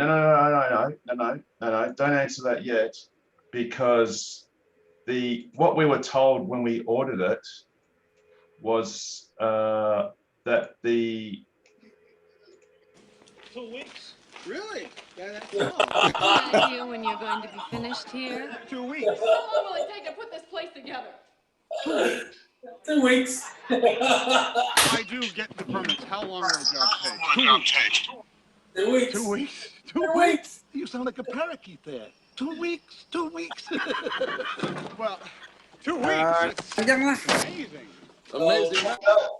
Good work, Harold. You've done your work. It's great. Actually, Harold, before Rob answers that question, can you go onto Elon's Twitter feed, because Jared's giving him a complex now. He's giving him neurosis because the last tweet that Elon put up, he was super conscious about his 2 weeks.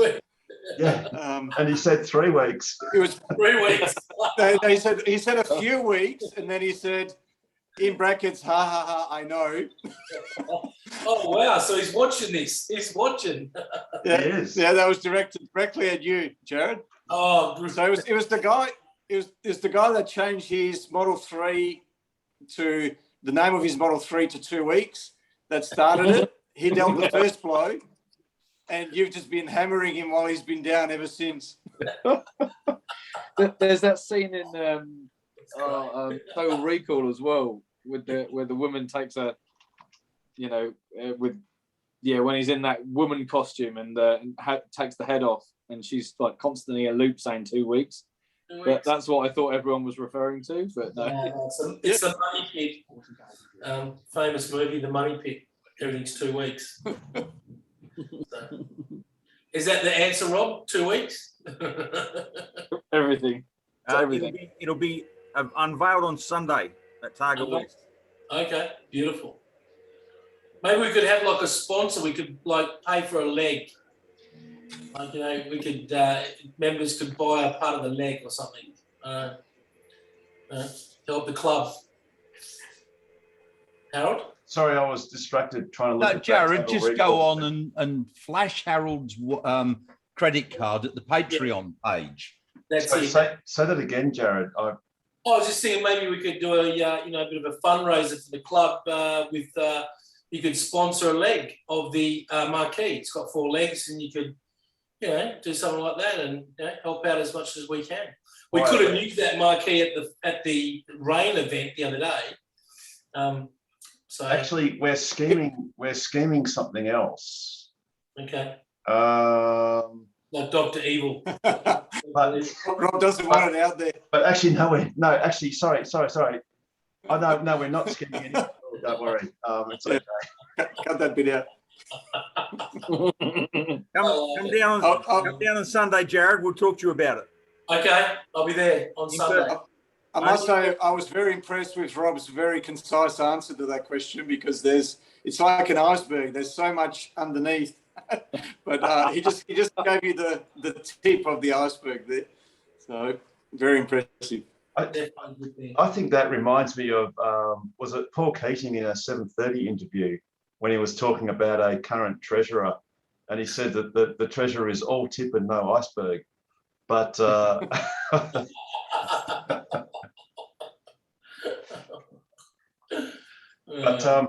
But no, Jared, you can hold off on that that buying a leg, because we might have another little project. I think it'd be good just to do stuff like that. I think the club's a really good thing, a really good thing. I think you guys are doing a great job with it. I think the people that get their cars now, like me, don't seem to realise what, Pete, yourselves, Rob, Richard, what they had to put up with to get to that stage, to where it is now. We're lucky compared to what you guys did. So I'm the only one with hair still, so yeah. I wish they'd push the club a bit more, and maybe Rob's right. Let's start emailing it out or sharing it out on Facebook more to let people know. But there you go. Yeah. Still hear a lot of sad stories of people not knowing about their cars that they buy because they only get the 35 seconds from the dealer when they pick it up. So they're getting the one reversing light talk now, so that's good. Yeah, well, that's right. That's true. The reverse light. Yeah, well, there you go. I don't mind looking like a dickhead in front of you guys, but I don't like it when I have to. And you do it well, Jared. I know. Well, that's right. Exactly. It's actually a total perfection of mine to be doing that. So. Who sponsored your hair tonight? Sponsored by Ashley and Martin. That's going to grow back, I reckon, but still growing. So it's doing well, mate. Well, hey, thanks for the $50, by the way. Nigel had a bet with me that you would fall asleep first. Thanks for coming in first place. Thanks for I had a nice little nap. It was good. Thanks. I'm going for the quinella next week. Oh dear. There you go.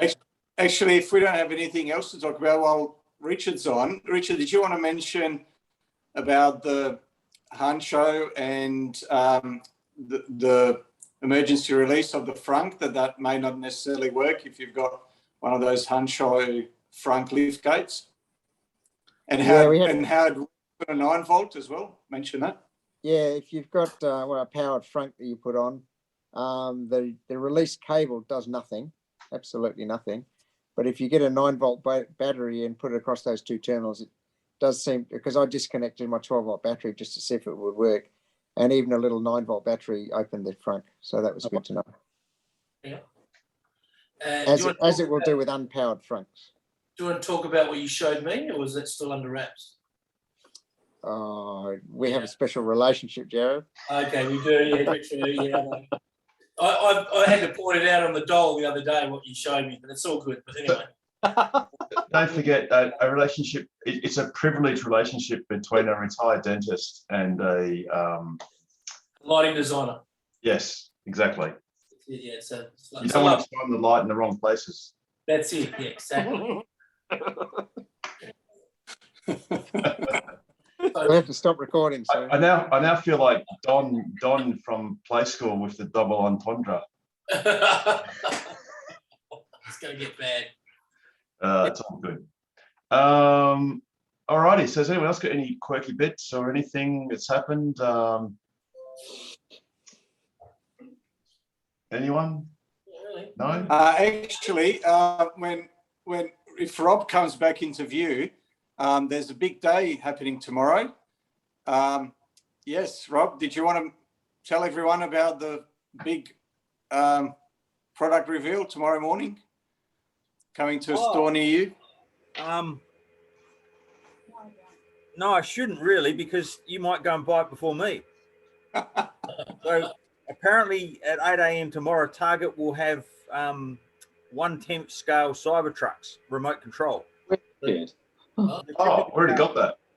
No, these are about 15, 16 inches long. Oh wow. Right. How much are they? $200. Ooh. Well, they're remote control. Do we queue up at Target or do we queue up at Ticketmaster? Ticketmaster. Tomorrow morning is Ticketmaster for the AFL Grand Final tickets. No. You pitch at 10 tonight. You got good luck getting that, mate. I'm telling you now, they are completely sold out. So they, definitely. Isn't there 10,000? Isn't there 10,000 open to the public or something? Yeah, it's more like probably about 3,000 and not 10,000. I think the corporate people, One little pro tip, in case anyone hasn't Googled it, is Ticketmaster recommends you use your phone because you can't implement a bot on a phone, so it's more amenable to putting you in the queue on a phone rather than a PC. But if you use a PC or if you use a tablet or anything, do not ever hit refresh, which is what we used to do in the olden days, because you then go to the back of the queue. And of course, the chances of anyone getting tickets in that queue tomorrow is very slim, but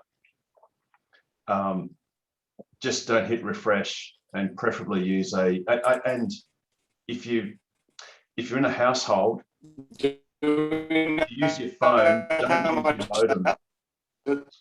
Sorry, Pete? You got slow connection. Do we know how much they are? Are they $500? The tickets? No, they're 100. They're depending on which location, they're about 185 starting at, and then I don't know, maybe the Primo tickets are several hundred. But the price isn't so much the issue as the access to get the tickets. But yeah, one thing is if you're in a household and there happen to be a few of you in the house trying to get tickets on different devices, do that not using Wi-Fi, because the other thing is that their anti-bot system may look suspiciously at a single IP address that's got multiple devices. But again, good luck everyone. I'll certainly try, but I'm not holding my breath. I think there were 12,000 tickets for 24,000 tickets for the competing members, and 10,000 for the public, and the other 20-something thousand or 25,000 all went to corporates, and they were already gone, as Jared sort of alluded to. Yeah. You know, your major sponsors, your McDonald's and all your others. Yeah. Coming out of the woodwork. Exactly. Some of the corporate tickets with food and drink were going for $2,400. Yeah, that wouldn't surprise me. Yeah, we heard someone getting half a dozen tickets for, I think that was $1,600. They were corporate ones. Yeah. But there's a lot of corporate, like really soaked it up. Every box and everything's sort of maxed out from what I've been told. And it's really just institutional scalping. Yeah. Because what I used to do for grand finals in the old days was just go to the various clubs, and they'd have like a grand final breakfast or a grand final dinner the night before, and that then got you a final ticket. Oh. The breakfast would cost $600 or $700 or $800. No, it was more. It was $1,200, and that included a grand final ticket. But of course, the breakfast was worth $100. So it's kind of they hide it by bundling it with another package. But sadly, none of the clubs and every club used to get that. All 18 clubs had that for every grand final. But not this year. Is Mark McGowan hasn't given him any money to have it there. He's only paying for the trains, so they're charging quite heavily. Yeah, and you still got to remember that they bring over 100 odd staff across from Melbourne, and then they have to pay them day rates to quarantine in the hotel for 2 weeks, and then they've got another week here of production, and they're hanging chain motors in the roof all around the arena and putting trusses around. Here's a photo of today, what we were doing. I'll bring it up so I can find it. And yeah, the production values, you can't really see much with that, but we can try and zoom in a bit. You can see a guy abseiling out the roof. So they're putting 9-metre trusses, 10 of them around the whole venue, which they've never done before. So they're trying to make it really spectacular being nighttime and adding to the lighting they've got there already. So it's a bit of a show, because the entertainment is just Birds of Tokyo. It's just the local band that lives in Maylands. Yep. It's not an international killers or anything special, so they're trying to make it bigger than Ben Hur. Tokyo are pretty good. Yeah, they are, but you know, they've been playing a lot around Perth because of the isolation factor. They live here, so you know, like Eskimo Joe. Have they flown here from Tokyo? Is that no? They're not flying even. No, they live in Midlands, and they play in a couple of different bands. But yeah, Jared, do you sing, mate? So do I sing? No. Yeah, you could dress up as Meatloaf. I know, I've heard that one before, and if I got as paid as much money as he did, I'd do it in a heartbeat, absolute heartbeat. Yeah, the amount of money he got paid to do what he did, which would sound like I do, yeah. So yeah, a lot of money. Could retire quite happily. So yeah, they're trying to do it. They're trying to do a big show, put on a great show. It will be very interesting to see how it comes off, to be honest. But you know, it's good for Perth. Certainly going to be good for us. Yeah. So hopefully we don't have an outbreak. And you know, I believe that a few of the players last week were contagious, and yeah. So I believe there was something going on there. But yeah, we won't talk about that, will we?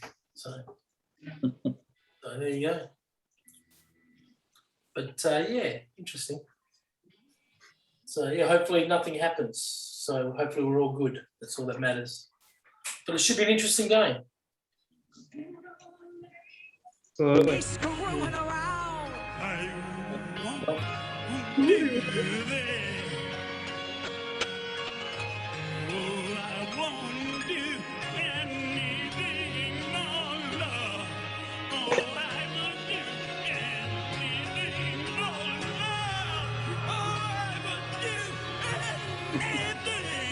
Oh wow! Oh wow!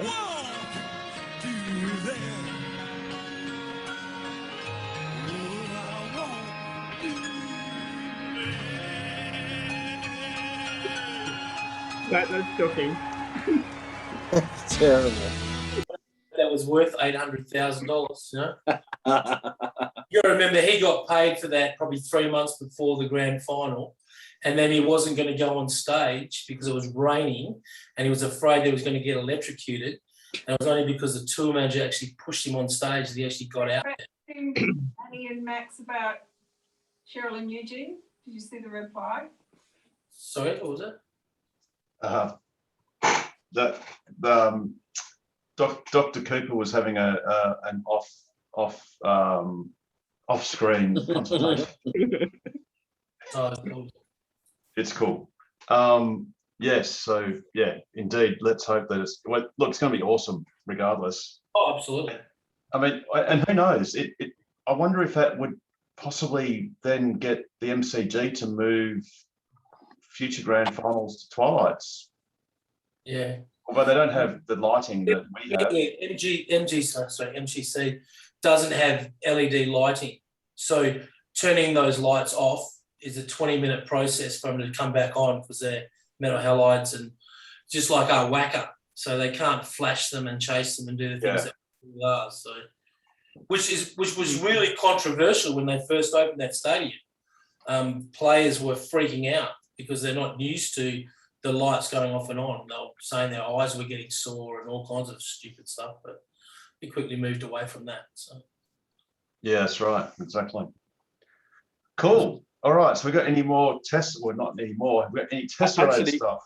Well, not Tesla-related stuff, if you'll forgive me. But I just noticed that the Rivian R1T production has commenced today, which, sorry, Tesla fam, that would be our number one choice. They actually did the first deliveries today, didn't they? Yeah, the first delivery. I think it was only a single delivery in the morning, wasn't it? It just says mass. Or have they done others? Well, they put up that they have started mass production. Our first customer vehicle drove off our production line. Mass production. Okay. Yeah. So they reckon so. Yeah, that's They great. had But he only said referred they to were the going one to car. do deliveries in September. They kept postponing it. Yeah, no, they did. Well, something else actually that I've noticed on EV News Daily, which is a podcast that's back in the UK in Poole down in Dorset, just down the road from my mum. Funny enough, so I know the area very well. That the UK government are looking at trying to entice Rivian to build a factory in the UK, and why that makes sense, may make some relevance for Australia, is that because the UK is going to be signing a trade deal with Australia, and they'll of course be making right-hand drive Rivians, that could mean that there is a path for Rivians to come to Australia relatively quickly. No, 2 weeks. Well, of course, 2 years maybe. But What have I started? Oh God, that's funny. Yeah, look, the Cybertruck is amazing, but I don't know how on earth We're going to be even get it in and out of the garage. We're going to be waiting a while. Have you checked the dimensions of the Rivian, Richard? I've actually taped it out on the on the floor of my garage. Oh, like crime scene. So like there yes. was this Rivian that just disappeared. He had died all hope. Didn't Elon say that he was reducing the Cybertruck down in size so it'd fit in garage? Yes, but he didn't. He that was on again, off again. So he said it was going to reduce it by 3%, roughly. And then the latest thing was it's resumed its normal, its previous size. Okay. But who really knows? Because they've clearly they've done some design modifications since, and I think since the F-150 Lightning, they've done some more mods. So I think we've been told we got 4-wheel steering, which wasn't on the on the reveal. Oh, okay. There's 4-wheel steering, and hopefully there'll be augmented power supplies. Because I think the F-150 had quite a lot of power coming out. I think it was 9 kilowatts or something. 9.6 in total, I think. I think it was 2.4 front and the rest in the rear. Pete was talking about the 4-wheel steering not long ago, about a month ago. Yes. And had that side steering. Yeah, exactly. Which is not the Rivian's tank turn, but as I was cheekily putting up earlier, that's actually been delayed because it's really hard to make it work properly. Like hard. Yeah, right. Well, it's an awesome party trick. Yeah, it's in mud. That's in Balga, isn't it? Yeah, that's right. Yeah, that's right. I think that's a modern way of doing crop circles, I thought, these days. But the engineers were quite impressed. It worked on the first go, and then they probably couldn't repeat it. So, you know. But yeah, Richard, Rivian, I mean, look, the more EV, who cares what they are, as long as they got exactly. great value. You know.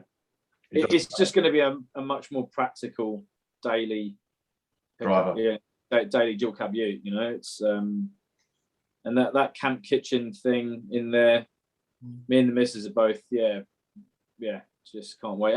And just with the Cybertruck, you know, knowing that they've been delayed mass production to 2023, which then means Australia won't get it till 2025, you know, if we're going at the 2-year thing.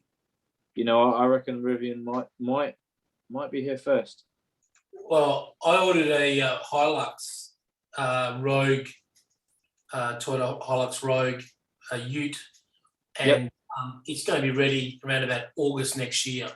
So wait. So August next year. I'm like, are you on the methadone program or something? What's going on here? Well, we've had one of our Hilux, my Hilux up here, which got blown up because it had to. We've not had it for like a year, waiting for parts. So yeah, the chip thing's a big problem. Big problem. Well, wasn't there a car manufacturer today that announced they're going to shut down all their factories for quite a few days? One of the Japanese ones. So it's really fighting hard. And for other things, there's a shortage of sea containers. So the world's just gone crazy. Yeah.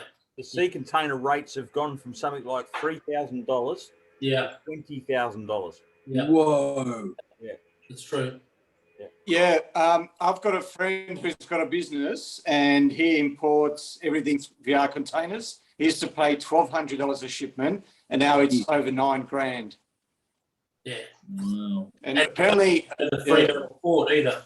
They go via Fremantle to Adelaide or Melbourne, and then they truck it across. They don't.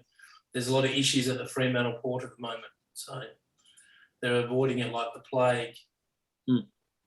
So, which I believe there is one of that out and about. yeah, very good. Champagne comedy tonight, I tell you. Oh dear. Well, it always is this time of night. It is. Yeah. So I've got a different topic. I've probably got about 15 to 20,000 Ks left on my tyres. I'm planning to get, if I can source some, Michelin EV Sports. Oh, yes, I want them. So I asked John Fowler, who does all competition stuff, is a friend of mine. He's never heard of them, so hopefully he's going to investigate them in the next few months. But yeah, I was looking up sizes. It's very hard to find anything out about them at the moment. But they're going to give you good handling and better range. Don't know what they're going to cost. But Richard, you're gonna lose something. So you don't gain anything for nothing. You can't have the combination of fuel consumption, good handling, long life without losing something. Were they adding silicon to the compound? You understand? So what are we losing? You're probably going to if these things are going to be better for economy, you're probably going to lose a bit of traction. A small amount. It won't be a lot, but you will lose some traction. Which doesn't worry me. I don't drive it on the racetrack anymore. So. Yeah, as long as you're aware of that. Yeah. You just can't have it, because if they were that good, they'd be put them on petrol and diesel cars as well. Well, no, they're built for heavy cars. That's the thing. Yeah. Yeah. So there's always a loss somewhere, because it's basically the same as with the, on the Tesla, you're pumping your tires up to 42 or 45. You're gaining in fuel consumption. Your tires will last longer, but your handling will drop off just slightly. Not a lot, but it will drop off slightly. Yeah, but the thing is, the cars we have, many of them are rockets, or they're like motorbikes. But if you don't drive around like you're in a motorbike, then you don't have to worry about a bleeding edge traction. I mean, I've personally got tires, I think the Yokohamas, with a tread wear index of 540. Hard compound. Yeah. Because my main key performance that I want out of my tires is longevity. Are these the tires you're talking about? Yeah, that's them. Yeah. Well, it says here, optimal grip, outstanding resistance to wear, extends range, 20% less perceptible road noise, and CO2 neutral at the point of sale. So what are they losing, Rob? What's the price, Richard? They're going to lose the head of marketing once they realise that most of that is nonsense. Is there, if you can scroll down, Nigel, are there any specs, like what all the specs are, out of interest? No, I've only just found this. Well, I think it's an American site. Richard, 11 sizes, replacement market 5 sizes, 18 to 22 inch rims. Oh, good. That's there. Richard, how much are they? Later in 21 for Europe, North America.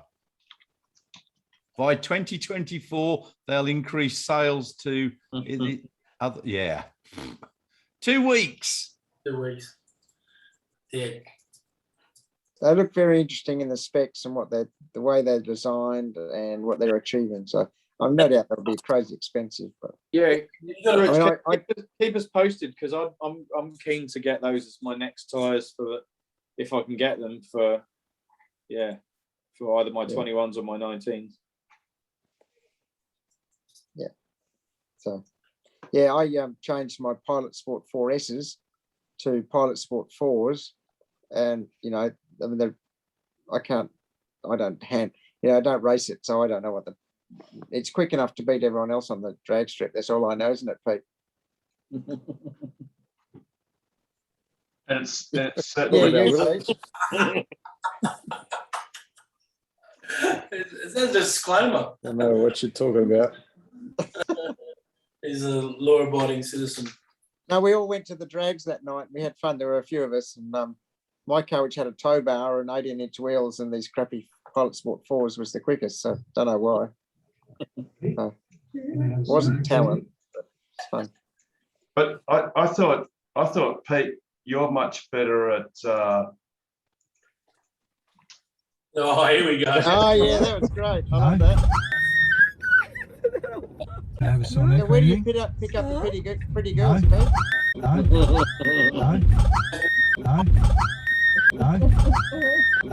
That screaming's got nothing to do with his driving. You know that.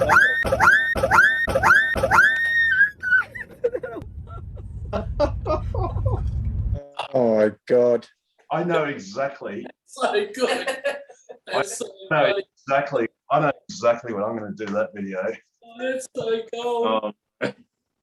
That's cool. Oh, dear. Do you know Richard Cooper? Before that lady got into the car, I asked Peter, "Do you want her to take her shoes off?" Because she had these insane high heels on, and she was about to drive Peter's car. Oh my God.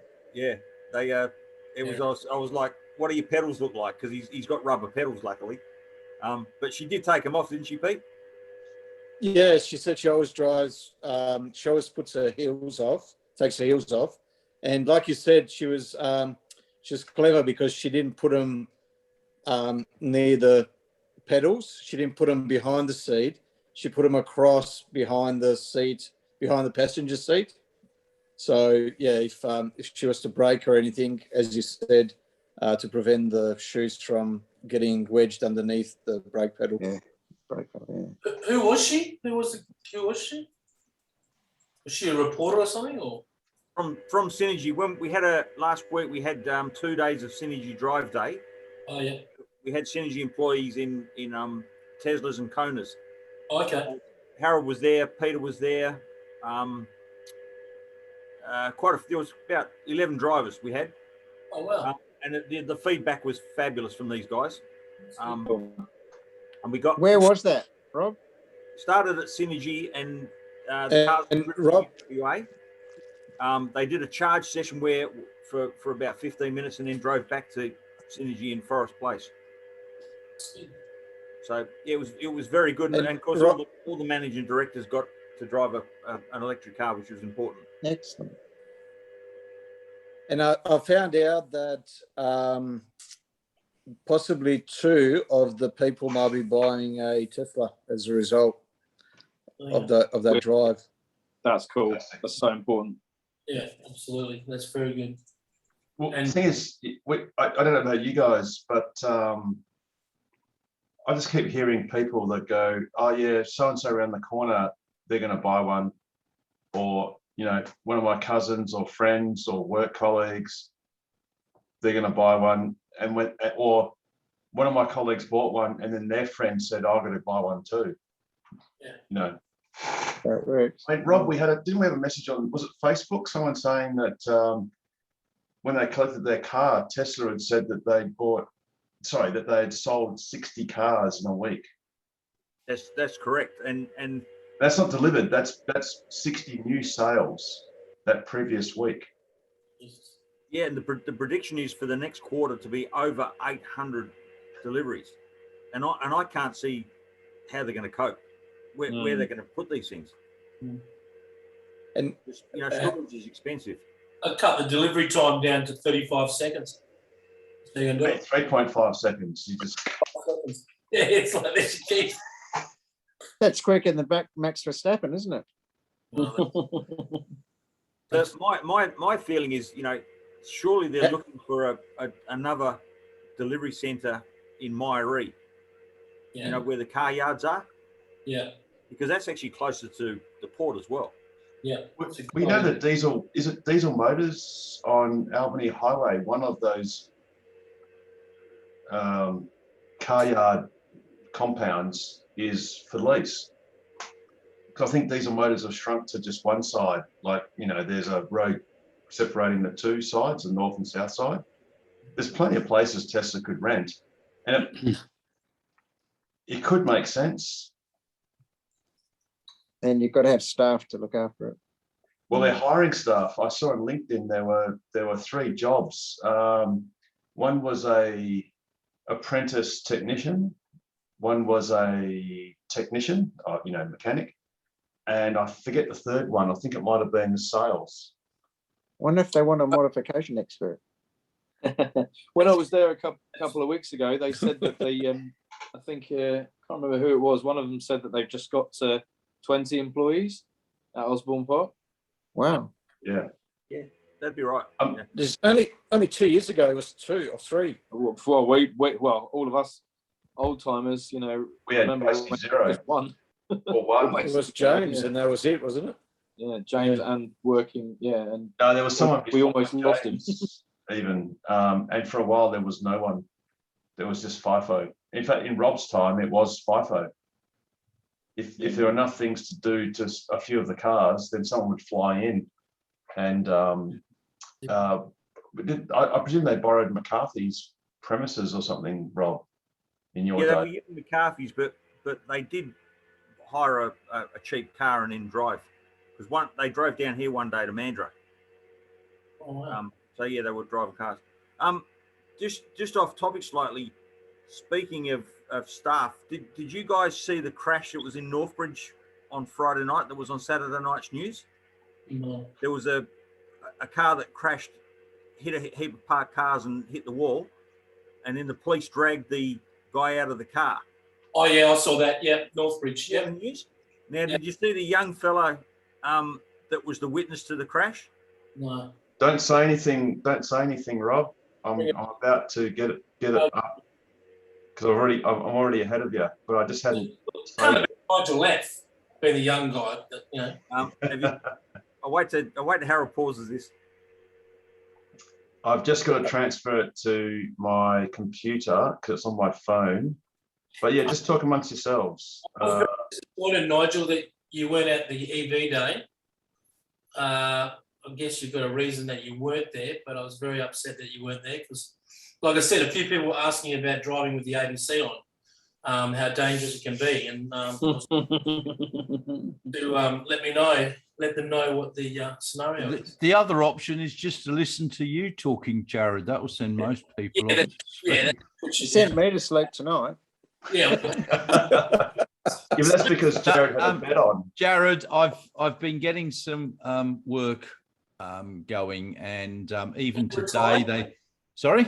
Are you retired?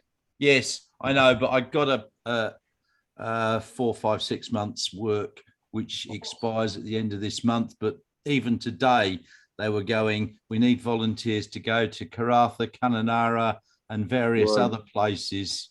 What sort of work are you doing? Is this the stripping business? I thought you were Yeah.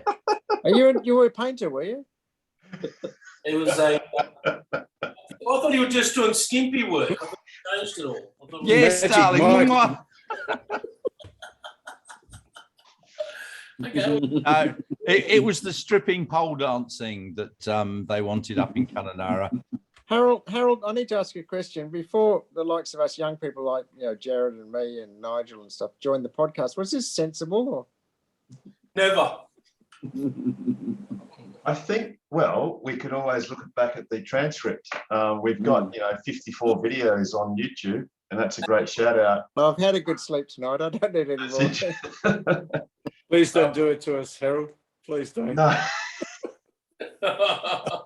Beg you. I think we could have a YouTube marathon, and we should just live stream all the pre-recorded episodes sequentially. We've been talking about that for 3 months. When are we actually doing that? I think No, that's the talk around the clock. Oh, So the that's talk around the clock. Tesla Owners Club around the clock. So that will be a 24-hour talk. Oh, what's this? This is a big fish. Is that a new mod? That's a car. Look at that young bloke. Is that before colour television? That was this morning. That's amazing. Was that hand coloured? Was that hand tinted? Was it a black and white photo? I caught that this morning on Fly Rod. Oh, you caught that this morning. I did. Down at Herdy's. Just over 5 kilos. Piece of rubbish it was. It's good fun though. Anyway, carry on. We're just talking amongst ourselves. Yeah, I'll still. This file that I'm downloading is only 219 megabytes. So it's just taking a little time. Richard Chapman, how cold is it in Carina? Are you sharing the heater with Alex at the moment, or? I know we've got big gas burners just off to the side, popping methane into us. So Alex, have you got the small room or the big room? Oh, I've always got big room. So you're gonna stop recording? Oh, you want me to stop? Do you? Hang on. Apologies, Damon. Apologies for the interruption in transmission, but we'll be right back with the magic of television. And Damon and others, we're back. So shoot, Pete. Oh, Richard, which Rivian have you ordered? I haven't managed to order any yet. The, I actually the truck or the SUV? Firstly, yeah, the truck, the dual cab ute with the tray. You know, that thing just looks amazing for chucking all the soaking wet dye gear in the back and for that camp kitchen option and all that. But one thing that you can do, and I would have actually reserved it if I could have put the money down. You can. They've got a US and a Canadian configurator. So yeah, I went through, but the Canadian one is a lot closer to the Australian price. So you know, probably about 10 or 15 grand cheaper overall. But yeah, you can. Oh man, you can you can spec it all out. You know, tow bar. Yeah, just some great little great little kits and stuff. And there's just some lovely little features and design good bits. So yeah, hopefully it won't be too long and we can start putting reservations down here. How much did it come to? Oh, 137, I think. 34, 137, somewhere around that. But Are you including luxury car tax? No, that was Canadian. And that was like maximum battery pack, you know, the Rivian Blue, with loads of trimmings and all of that. So, you know, we'll see what it actually comes to. You know, who knows? Maybe the LCT, they might have a rethink by then with the change of government. I don't know. When do you think the Ute will come out before the SUV? Yeah, apparently, I think so. I reckon so. Yeah. What would be the time? I still think we're talking 2 years. I still think we're talking maybe 2024. Richard, what do you think your towing capacity will be if the Ute comes in? Good question. 3 tons, probably. Yeah. 3.5, 4. 5. You know, Be 5,000 kilos. You reckon? Okay. Yeah. 5 tons. Yeah. One One half of the weight again. Okay. Okay, I've got this. Sorry for that. I've just done it directly off their website. So this is what Rob is alluding to. This is 9 News Perth with Monica. You can hear that? Good evening. Pedestrians have been forced to dive to safety in Northbridge after an out-of-control car smashed through traffic and swerved onto footpaths along a busy party strip. The drivers tonight behind bars jumped on by police as the car came to a stop in a business. The chaotic climax to a hire car's out-of-control run through crowded Northbridge. Colliding with a James Street business, the man behind the wheel taken down by police the second he's out of the still rolling car. Cops walking down the streets beforehand, so pretty quick response from them. Tried to get away, but... He's out of the still rolling car. Cops walking... So that is one of Tesla Osborne Park's star employees. Oh wow, that's Alex. Yeah, right. Down the streets beforehand, so pretty quick response from them. Tried to get away. Bit of a silly move, I think. 10 cops jumped on Why him. wasn't he and, at work? Yeah, arrested him. It was night The time. wild run And leaving he was- behind a Why trail wasn't he of at work? damage around 3 o'clock this morning on the busy Looks like Party a Street. missing leaf that he was in. He was there for a very important reason. Did you hear that? They said, He's in a strip club. Look at it. There you go. hang on, they said 3 o'clock this morning. In other words, he was up at 3 in the morning. No wonder he's tired. Other vehicles taking a battering from the Toyota RAV5, but despite the street being packed with partygoers, incredibly What a no mess. pedestrians. I'm were amazed no harmed. one was killed. Everyone was sort of leaving the clubs, getting some food, probably a couple hundred people around. We decided not to get a kebab, which I guess was lucky because he collided with the car right outside the kebab shop. Witnesses say the car was careening erratically down James Street, hitting several vehicles and swerving onto the footpath. The car right outside the kebab shop. So my question is, why is that not a Tesla cab? I wondered that. Yeah. Well, I Maybe it wasn't don't go working. around Northbridge wearing a It Roy was Hill actually hat. working. He was doing research for fully autonomous cars, so you don't give idiots driving the walls. Yeah, too right. And as we saw earlier in the program with the poor lady that no longer has a Model 3, that's 2.5 weeks old. Yeah, the sooner you can get autonomous cars, the better. Yeah, that's not good, that one. Is No. that What happened? Sorry? What Oh, happened? Peter, okay. That would be on Facebook. And who was that? Like, was Richard Cooper driving that other car? She wasn't even, she was parked. Yeah, he did have one of those sports cars, didn't you, Richard? Well, actually, it's a sage warning that you shouldn't Ask Us Anything on an iPad or a phone while you're driving, because you might get narcolepsy and crash into a Tesla. I'll bring it up in 2 seconds. Oh, there it is. Okay, here we go. This is what it was, Pete. Oh, yeah. Well, the good news is that Tesla didn't crash. Oh wow, it really moved. And she's parked. She's stationary. It probably pushed it more than a car left. Bloody hell. And then Just park there. that's the end result. So that car's written off. That's not good. Do you know where it is? Sorry? Who's got? Do you know where the car is? No, but you know what? I want to find out where the battery pack's going. Yeah, and not only that, the front bumper and all that sort of stuff for Toshiba. Right. Yeah, good point. Yeah, the thing is, the insurance company would sell it as a lot. That's right. Yes. But with all due respect to Lindley, yes, we've suddenly got a hankering for the wreck of your car as value. But If I remember correctly, when Joseph wrote off his Model S, they actually gave him the option to buy it before it went to auction.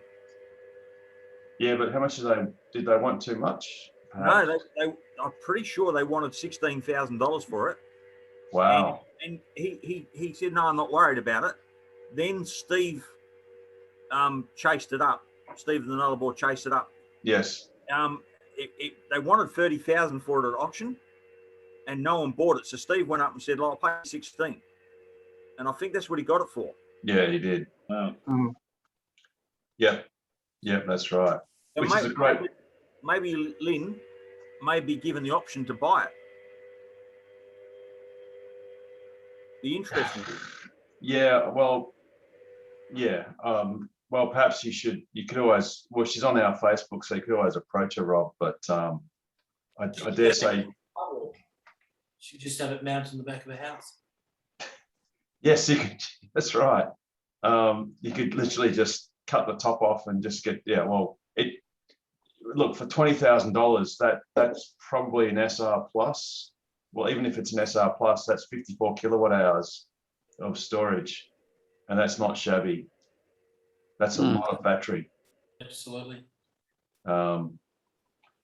So, you know, the wholesale rate for BYD stationary storage batteries is about 13 grand for 22 kilowatt hours. So, you know, 20 grand for 54 is a good deal. But yeah, so that's what it was, Pete. Unfortunately, angry. Oh, someone's telling me a rant about autopilot. I just sent that. If you've got 8 minutes, an interesting video. Apparently, it's explicit. And it drops a few F-bombs. Yeah, and I don't want to. Well, I know that if you copy off one person, that's called plagiarism. But if you copy off lots of people, that's called research. So I guess this show could have a lot of research in YouTube. Yeah. But I'm not sure how the algorithm goes with all of that. Bearing in mind, we did get one copyright warning when we showed the Fight for Planet A clip of the Model S beating the SS. Oh, yeah? No, it's Club Sport. No, whatever. Walkinshaw Holden. HSB. Which is beat completely. And yeah, believe it or not, YouTube kindly gave us a copyright warning. Wow. Content warning. And it demonetized that that program. Oh, damn. Which is, I know, I was very upset because we had a lot to lose. But yeah, cool. I'll have a look at that a bit later on, Richard. It's interesting. It's very interesting. He's basically saying there's some tweet saying, "Oh, autopilot's killed 5 people or 10 people, and it may be 5." And meanwhile, 1 million people have died on the roads this year. Yeah, and you know, and the biggest problem is, well, in fact, an autonomous car has already killed someone. It was that, was it Waymo or Uber? Yeah, it was Waymo. And unfortunately, the lady who was was looking after the car, babysitting the car, was distracted, and it was nighttime, and there was clearly a homeless lady. I think she was pushing a push bike, across the road, daring the car to stop. And of course, any normal car would have stopped. But not necessarily. It was pretty dark. She suddenly appeared in the headlights and bang. Yeah, sort of. But yeah, you know, it was the worst of all cases, and yeah, it killed her. So you know, what if a computer kills one person, how many other? Well, if an automatic car kills one person, how many other fatalities can you stack up against that and get the same coverage? You know, they'll be suing the car company for millions upon millions upon millions of dollars for one tragic fatality, and think nothing of the thousands that happen at the hands of people that aren't that great at driving, because none of us are, because we're distractible and we're humans. And then people will keep dreaming up the, you know, do you aim for the pedestrian that's 90 or the mother and child that's whatever, and what do you choose? And, you know, people are really bad at doing those sort of things. But yeah, it's going to be really interesting. And of course, the transition, the biggest risk is you've got, you know, 99% of the population are humans and 1% are machines. And it's when you've got humans and machines interacting that's the most risk. If all the cars were self-driving, would it be safe as houses, except for pedestrians and cyclists? But anyway. Jared's renamed himself Meatloaf. Jared, I take offence to that. You are more svelte than Meatloaf was, and better looking too. You're a much better looking rooster. He probably couldn't sing better. Well, he couldn't sing any worse, just quietly. Exactly. I just changed my name just in case someone's suing me. We could have Tokwa Roki. Oh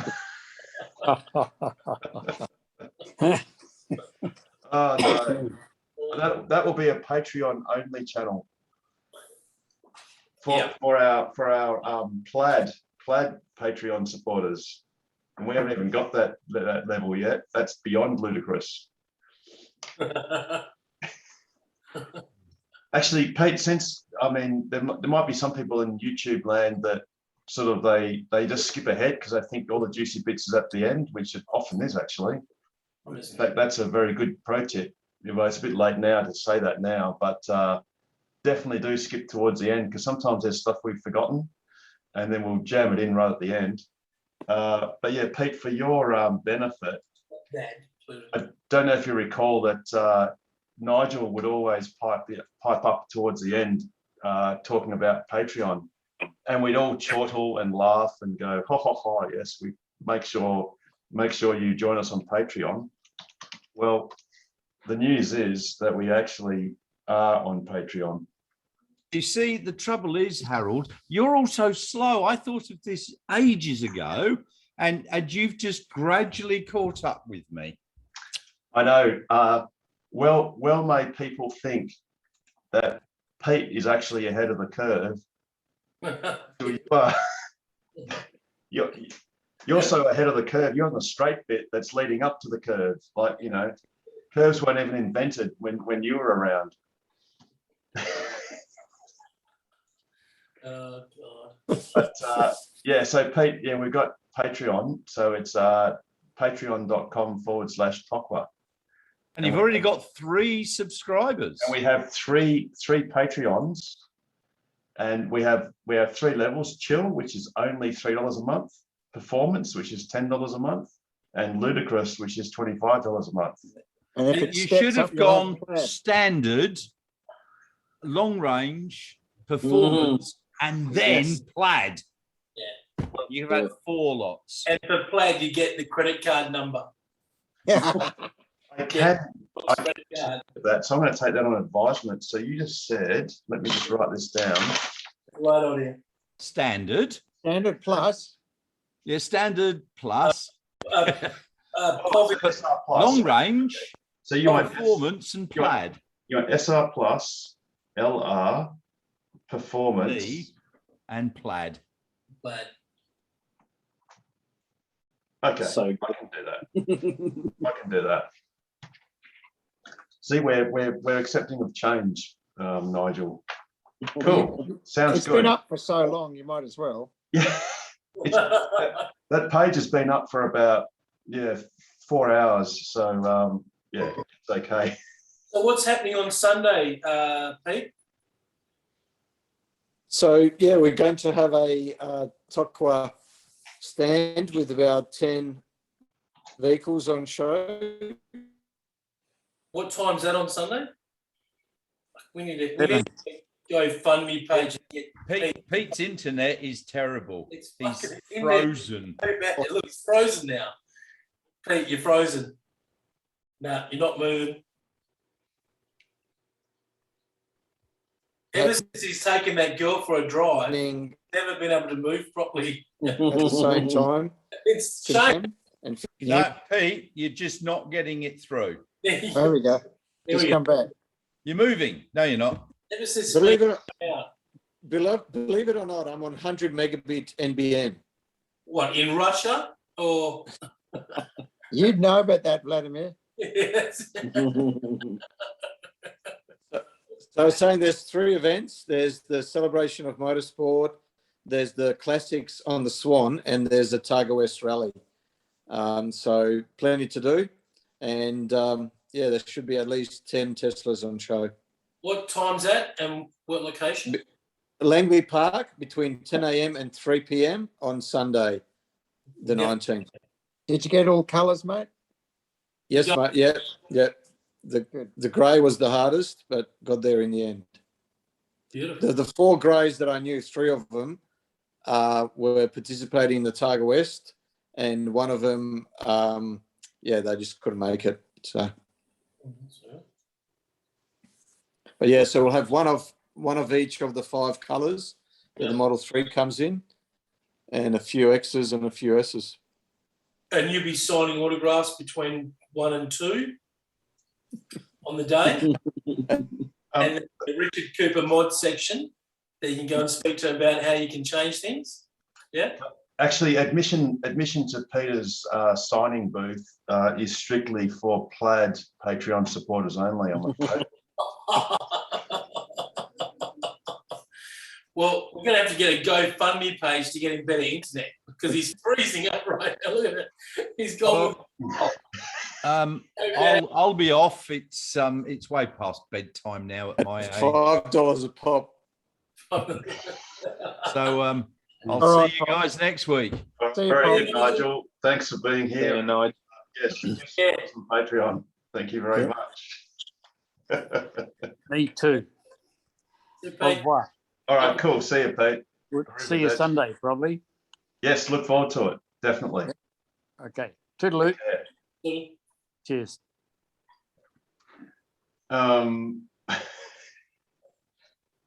Yeah, so there you go. Pete's back. Sorry, I just came back. It froze, and yeah, you guys all froze, and so I had to restart the whole thing. Have you got a Starlink thingy on order, Pete? Are you sussing I that do. out? Yep. Oh, cool. Awesome. Absolutely. Yep. And he's got to go to get better internet. And he's up to $12,000. Done well. So you're going to put a dish on your roof, are you, Pete? Absolutely. Yeah, and I mean, I'd love for it to be portable at some stage in the future as well.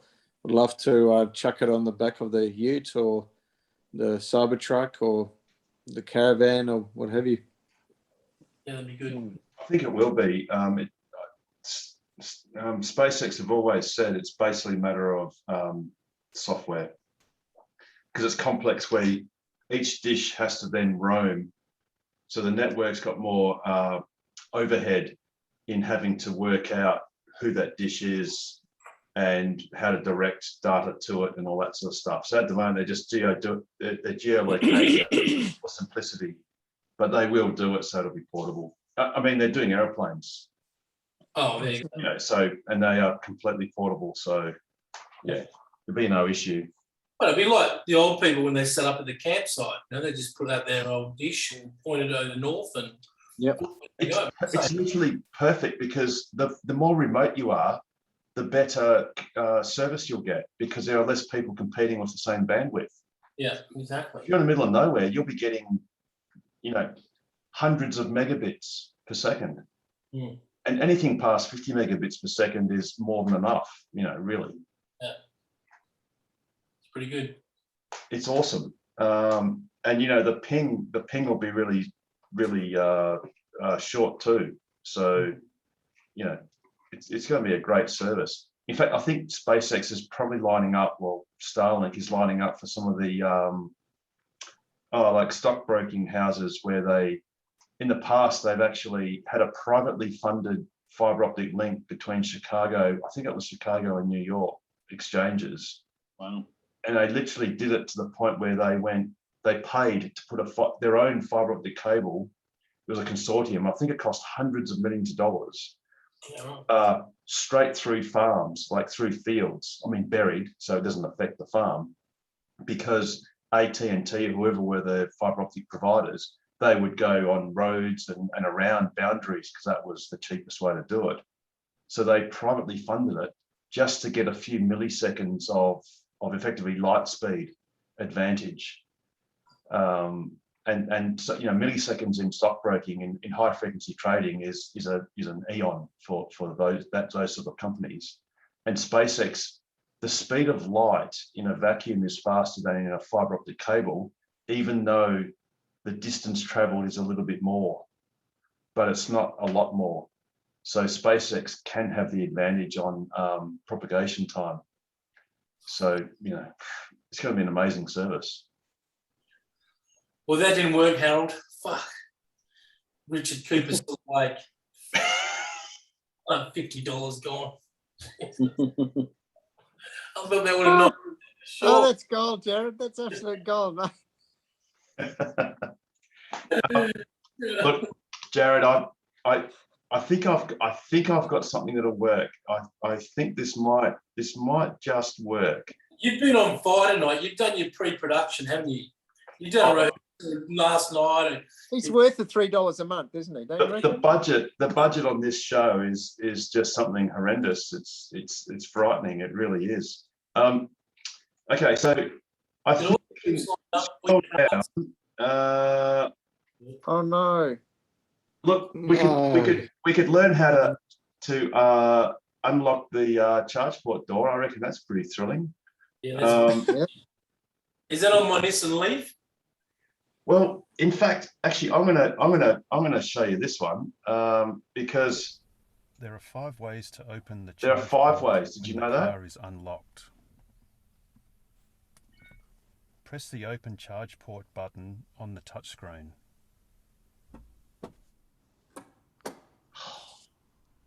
Press the open charge port button in the Tesla app. Oh yeah. It's not working. I'm still awake. Press the boot button of the remote control fob. Is it you, Harold? It's not Press you. the Tesla charge plug button. Or briefly press on the charge port flap. See, I can't do that. My 2015 doesn't have that. Yep. And you got one more, right? And Have you got one? Harold. Have you got a? Does it, Richard? Where did you Have get? you got a? Have you got a full release like in the Model 3 or not? So say again. Have you got a manual release like we have in the Model 3s?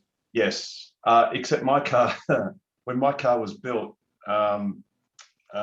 the Tesla assembly guy forgot to fit it. You had the day off. Yeah, the day off, and they had to run the car. It was late on Friday afternoon, and they had to just run the car through anyway. So mine didn't get one. So James fitted it later, like a couple of years later. But, Is that really your voice doing that, Harold? yeah, it's my dulcet tones. I'm such a good not copywriter, whatever the announcer. That's great, though. That It is good. You do sound official. You missed your calling. I have actually sponsored a website, which I'm trying to find, which has synthetic voices. So in future videos, there'll be this pleasant sounding Australian female voice doing all the voiceover stuff. So it won't be yours truly. What can we do about faces? Oh, it won't be my face. I don't show my face on TV. He's like that. I leave that to Pete because Pete's left us. No, he's just in the back. The pin-up boy for Pete's the pin-up boy. Pete's the pin-up boy for Tesla.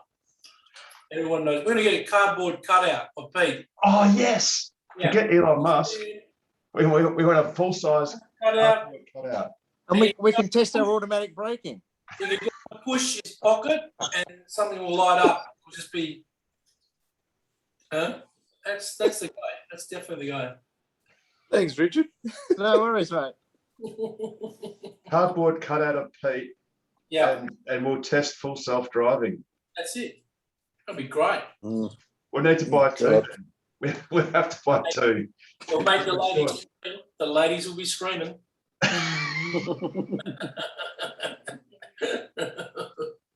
Oh dear. I could wear my Tesla sexy shorts. My shorts. Have you got some? He has. He has. Have you really? He's wearing them now. yeah. He's not telling us. I don't need to know.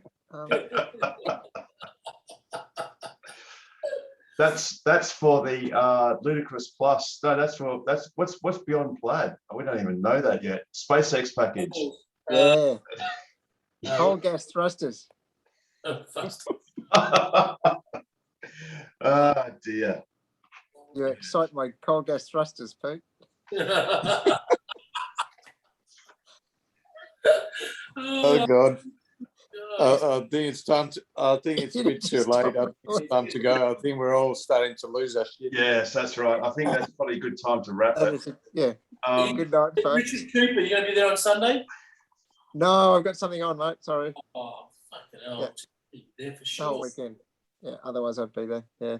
All right. So a big Okay. shout out to all our YouTube watchers. Let me see. Joseph, I think tonight's karaoke night. Hope it was a big one. Big shout out to Ashley. Damon with the burnt orange Model X. It is burnt orange because It is burnt it's orange. wrapped. It's The wrapped. orange has been burnt, and you can't unsee that. I'm sorry, Damon, but you're wrong. And everyone else, Hosni Mubarak and others, thank you for watching. Remember to like and subscribe, hit the notification bell. And as Nigel used to joke, but now we say for reals, please do support us on Patreon if you're so minded. Just go to patreon.com/Tokwa. And in the meantime, look forward to seeing most of you people on Sunday. And if not, it'll be next Wednesday at Ask Us Anything. So please look after yourselves. Have a great week and a great weekend. Oh, and good luck to Tokiva, particularly Jürgen driving, and Helen. Break a leg in a good way, and wish you all the success. And we'll see you all again next week. Definitely. Take care, everyone. Thanks, Harold. Night.